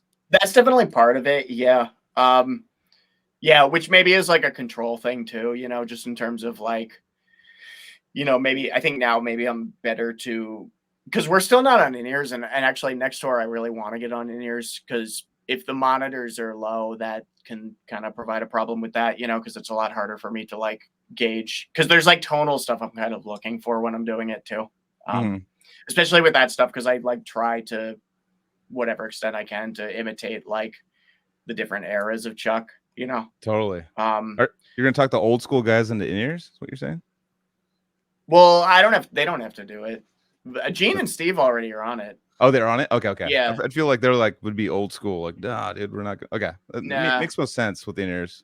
I mean, there's no like click or I don't even think, I think putting a click on that music would be kind of weird, because it's it like wouldn't make sense. Constant tempo changes too, But yeah, I think those two are already on in-ears, and so I want to get on a in-ear system, and because I think for the vocal preservation thing, that actually could make a pretty big difference, just to have a consistent mix every night. But as a vocalist, I was just gonna say, if you're not mixed properly, it definitely you push yourself.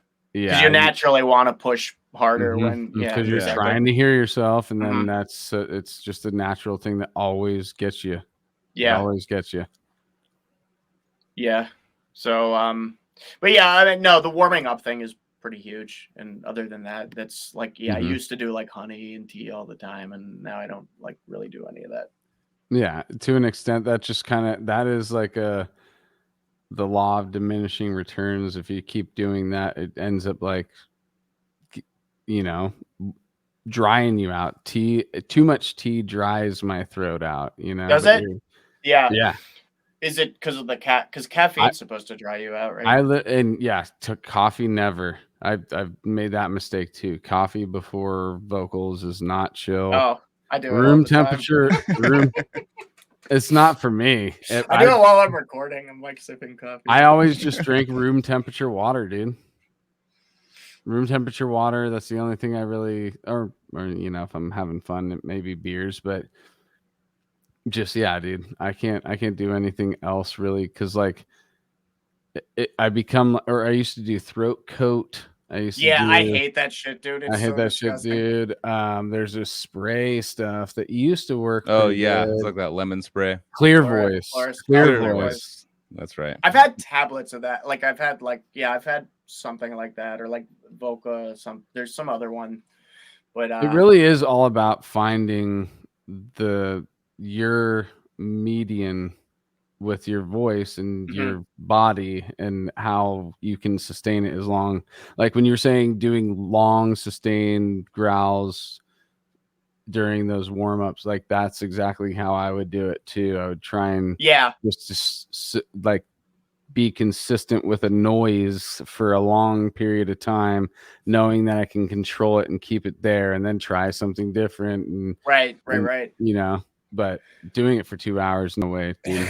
Not where I'd have to train for like the next year to even try to do that. Yeah, it's just I just build my way up to it. Honestly, Yeah. my bigger problem for this tour, and this is kind of new to me, but for some of those sustained screams, it's not the physical ability of doing them. It's I lose oxygen in my head, and then like Oh shit. that was It's kind of easy. part of why. Yeah, so I'll like that again. There were like a few times that I thought I was gonna pass out, and I think it's because I'm on like blood pressure medicines now. So I'm Oh, wondering man. if like maybe that has like an impact, you know. I So I wouldn't figured say it that out. I isn't figured it out. But like there were a few kind of instances early on where I was like, Isn't oh, the shit. story of the first Scream on Scream Bloody Gore, Chuck passed out in the studio doing Did it? he? Yeah, I think that's I've never heard that. There's one of the screams on Scream Bloody Gore. It would make sense if it was those first. Yeah. We actually opened with that intro. We did the Infernal Death intro with that to like start the set, which is pretty fun. Yeah, so it's like right out the gates, just like Yeah, dude. God. But That's sick. I've never heard that story, but shows, dude. What's that? What's the immediate response you're getting? You're the front guy right there, like with a crowd that's freaking out about hearing death live. Like, what does that feel like, dude? It's cool. I don't know. I feel like I'm just like, but I just feel like I'm part of something that's like. No, I really, know. I'm just saying, it's like when I say front man, I know, but you are gonna be the voice of the band in the situation, you know. But it's just like, and also being the new guy, you're like, oh, I'm standing in a position of like this man. Yeah. And these people love his music, and I'm the guy that's gonna be doing. Do you play all his solos and shit too? Mm-hmm. Yeah, or I try to, man. Try to get And close. being in that position too, like it's not only that you're only doing that, you know that there's going to be eyes on you looking at you, like why I put that video up just now of it's not just like, oh, he's doing that job, cool, tight. It's gonna like, is he doing it well? Is he doing it like Chuck is? I'm gonna, I saw him in 19, blah blah blah. Like I want to this is a lot of people like kind of going back to their childhood with this stuff, and man, he would just rock a black t-shirt. Like, isn't Live in LA with him just rocking a black t-shirt? And that video, I was like, oh, dude, I'm feeling it right now because I like have seen Chuck like wearing the same thing. Yeah. Is that your guitar? Did Chuck play that style guitar too? Oh yeah. Yeah. And actually, he played a BC Rich Stealth, which I had a tribute one. It's not the same as the one. Is it Ormsby now that you have now? Now I'm using Ormsby, yeah. Okay. Yeah. I think it's sick. Yeah, I'm the dumb that doesn't pay attention to how I'm like, that guitar looks cool, and then I'll never. Well, I mean, it does look pretty stealthy, and that's kind of why I chose that one too. Was it's kind of a best of both worlds because it's a better instrument and it's more comfortable to me, but it's like, it's kind of got that look with sort of like and I like it because it's got a little bit of a modern vibe to it too. But fan fret thing. Mm-hmm. Yeah. Yeah. Sanjay, that's the person I first saw play that guitar was Sanjay. That exact guitar. Yeah. He's got that pink one. Yep. Yeah. And I was like, what the fuck? That looks fucking sick. Yep. And it's kind of like, it's perfect too. Cause it's like a modern take on, it's not like, you're not like, you don't want to like dress in the same, like do everything the same. Like it's modern now, so you're using like a modern guitar and like with an influence from Chuck's guitar, it's like, it's perfect. I think it's absolutely perfect to play that guitar. Yeah. That was exactly my thought with that was, and those guitars feel really, really good. So. Oh yeah. Do you use a different setup for Exist? As far as like rig. Do you play the same guitar for Exist as well? So the thing with Exist now is just I'll probably use the Ormsby's that I got like some, but the new Exist stuff is actually all 7-string.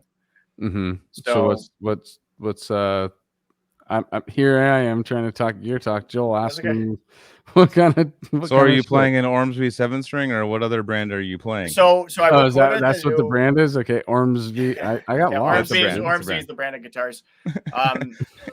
I recorded the rhythm guitars for all the Exist stuff before I got those Ormsby's. Before like kind of it was like before I worked out that deal with them. So so why have I never heard that name though? It's a newer name. It's about 3 or 4 kind years of, old. yeah, newer, Okay. like they're kind of, yeah, more like in line with They like a got lot of Dino those from Fear boutique- Factory and like Yeah. they got They've got a lot of tech death guys. They've got like Yeah, the no, yeah, they're- Psychroptic guys. totally. Yeah, they Oh, got shit. fucking Volvadina, they got Dave on it. Or um, not Dave, but Justin or Jesse. Justin. What the fuck's his name? The Dave, is Joe? it Dave Haley? Joe Haley. Jesus, Joe I've Haley. only Joe toured with Haley him. is the Jesus. guy. Joel. Mm. Joel. It's one letter off from your name, bro. I've only toured with them. So I feel like a dick. Yeah, no, they've got a lot of like those Virulum guys. There's probably a ton more people I can't. With playing like think as a of, gear nerd, like so jumping over. I mean, I have the Strandberg, like, but as far as it's a very slight fan. It's not like anything extreme. I've seen some of Yeah. those Ormsbys that are pretty extreme. Yeah. How did you just start playing? Everyone just goes, I just Dude, play it and it works. It's you don't even really notice it. Okay, because it's the field really- of vision's kind of looking down. I that know. angle. When you look at it, you think, and that was like because Sanjay was the one who, you know, like I went over and I spent some time just kind of jamming around on his and yeah, like it's you really don't. It looks like it would be a learning curve to that, and it's really not a big deal. It's pretty cool. You want to get really nerdy and get a true temperament for a job. I know. I've played one of those once. A Kiesel. What does that mean? Yeah, what They're is like that? they're all squiggly to like actually Mm-hmm. match the actual like perfect tone, right? Is fret- that what they're? the fret Well, lines because themselves? a guitar is not a true tempered instrument. It can't Yeah. technically. It cannot technically be. I'm in sorry, tune. we got to go one back and say what does tempered mean? Like perfectly in Um, tune. Yeah, it can't. It cannot be perfectly in tune because the spacing of the frets, basically, it's like each note would be a little bit different than So it's kind of like a guitar in terms of how the frets are big and gradually get smaller. It's kind of like this general approximation Mhm. of that, and that's why you'll even get like guitarists who might tune their B string like a little bit different, or like so I've found like for certain songs sometimes maybe like because of the key something's in, there's like little pitch differences that might work better for just because of the voicings you're using or something. So yeah, technically to have so the slants make it closer. The other thing that it does is it helps with string tension because the bridge is Yep.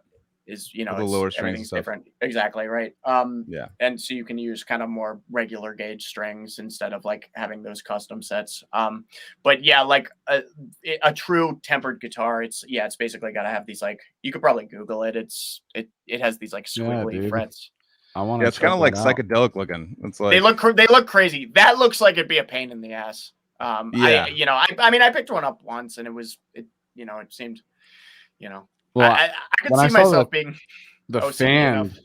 I was gonna say the fan thing always was psychedelic to me because didn't like Carlos Santana take acid and then he thought he was playing later at Woodstock and then they called him on next. So I'm just It was thinking of like mescaline. that's what would be. he thought he was playing a mescaline. snake.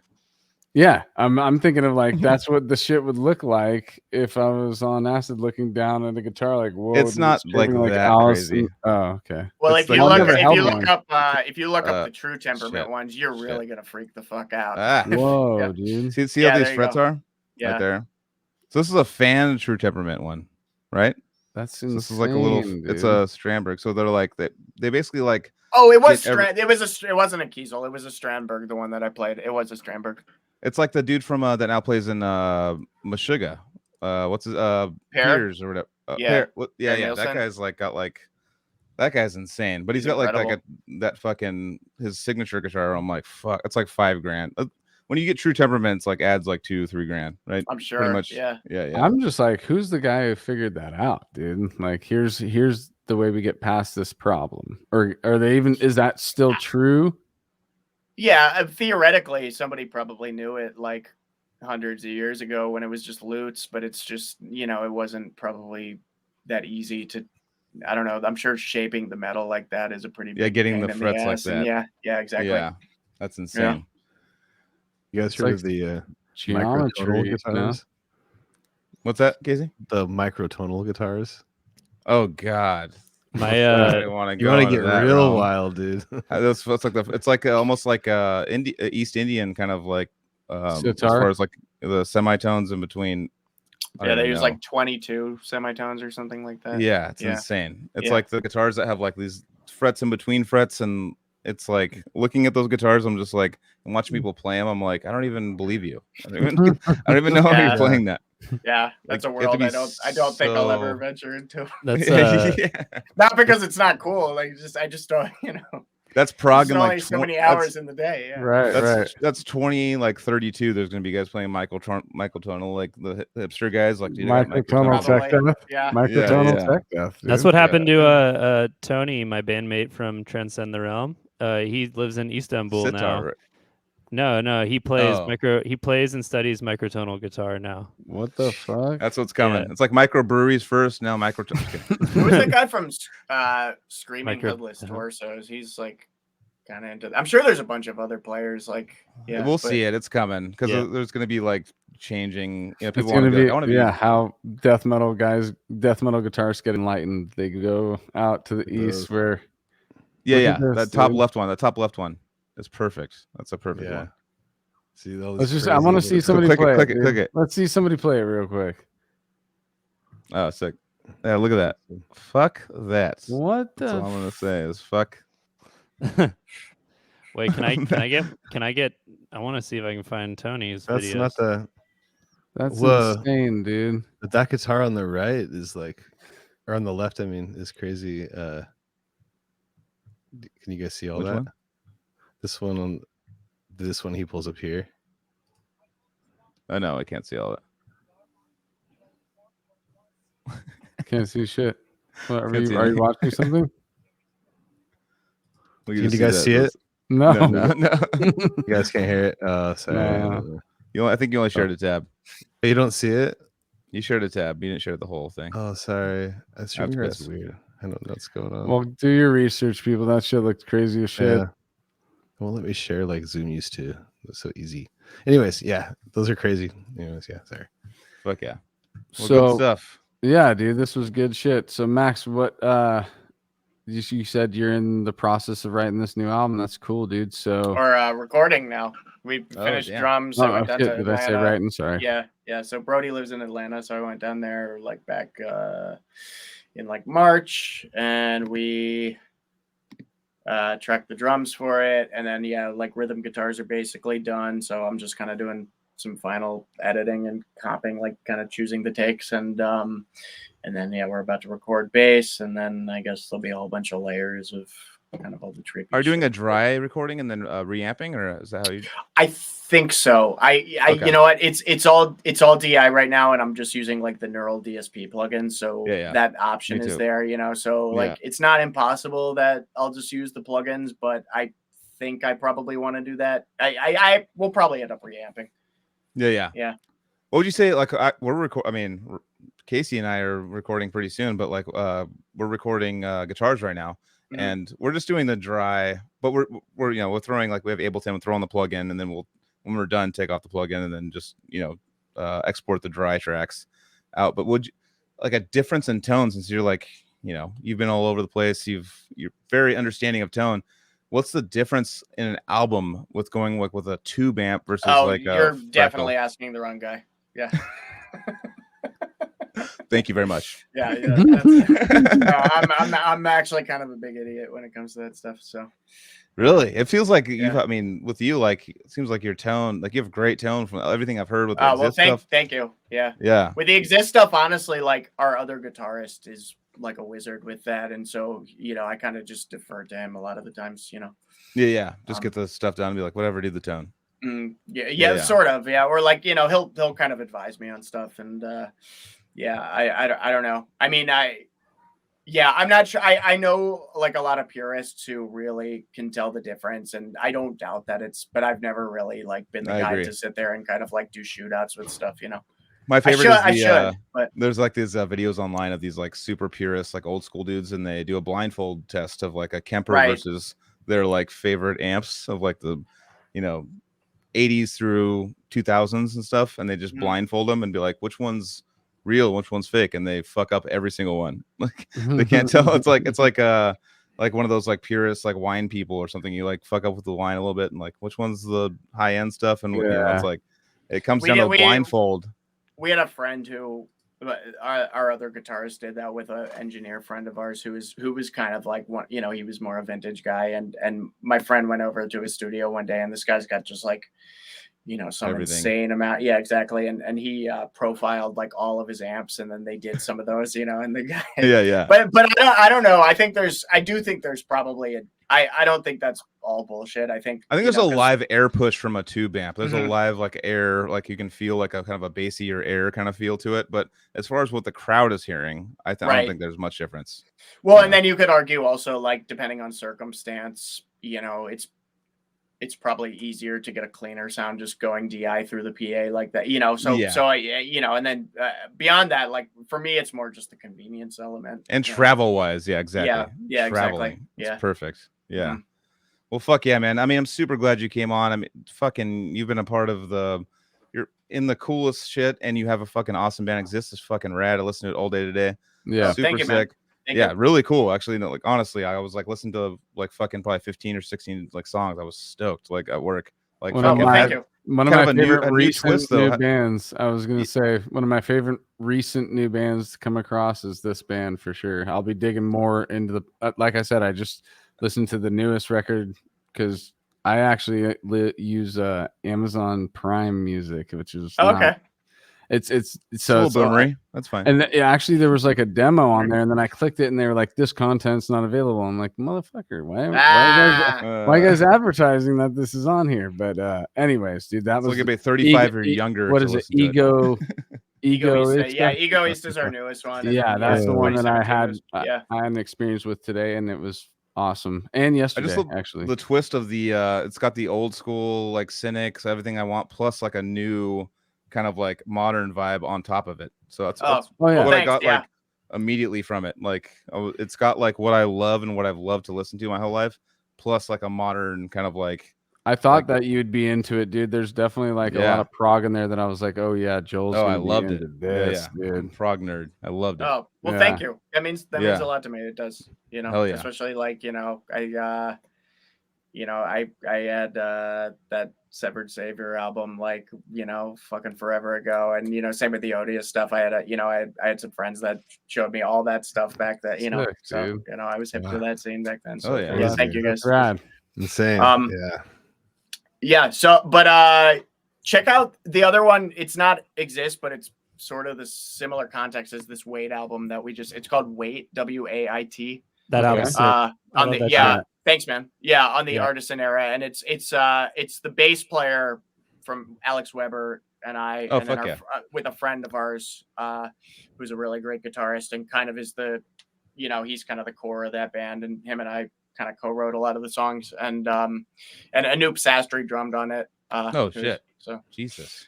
So it's a great record. Fucking guy. Yeah. Sounds like we need to get Alex Weber on too, dude. You should definitely. You should. Yeah. Right on. We should do an episode with Alex Weber and Alex Webster, like on the same episode. It's funny. I went and got dinner once with when they were doing the Conquering Dystopia stuff. I went with Rudy and Loomis, and that was when I met like Webster. I remember that was like one of the first things he says. He just looks at me and he's like, "Who's Alex Weber?" This is doppelganger, dude. That's awesome. That's so good. That's so rad. Well, cool, dude. This is so fun, dude. Thank you guys for having me on. Thank you. Dude. And good again, hangout, man. So fun, dude. Plug where you want people to go buy some stuff or go check out. Where can they get all the latest info on stuff, dude? I guess so Exist Bandcamp or whatever. Exist.bandcamp. Yeah, exist.bandcamp.com. I think for Wait, that's through the Artisan era, so I feel like I have to look. Artisan era. You got Inferi. What fuck. Yep. Yeah, it's their label. Yeah, the Inferi guys label. So cool. Malcolm. Oh, I didn't know Malcolm. That. Jesus. Couldn't think of his name. Yeah, Malcolm Pug and Mike Lowe. Is that how you say his last name is Pug? No, I'm probably fucking it up. I like saw the H at the end. I was like, P? No, you're totally right. I've hung out with him like 20 times. I'm just like, what's up, Malcolm? I'm not going to say your last name.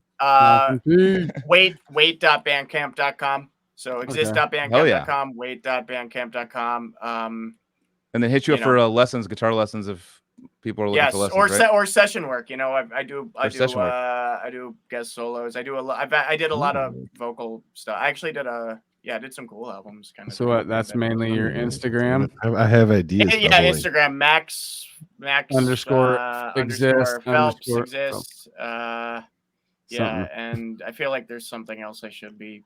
I guess Exist Band Official is our Instagram for that, but you can find that all through mine. So I want to like start a project and then like hire you to like do some part on it. Dude, I'll do it. So sick. Yeah, I'll do it, man. Fuck I was having fun doing. I have a setup where I can do vocals here now. So cool. Yeah, nice. I did a really cool album with that's kind of death.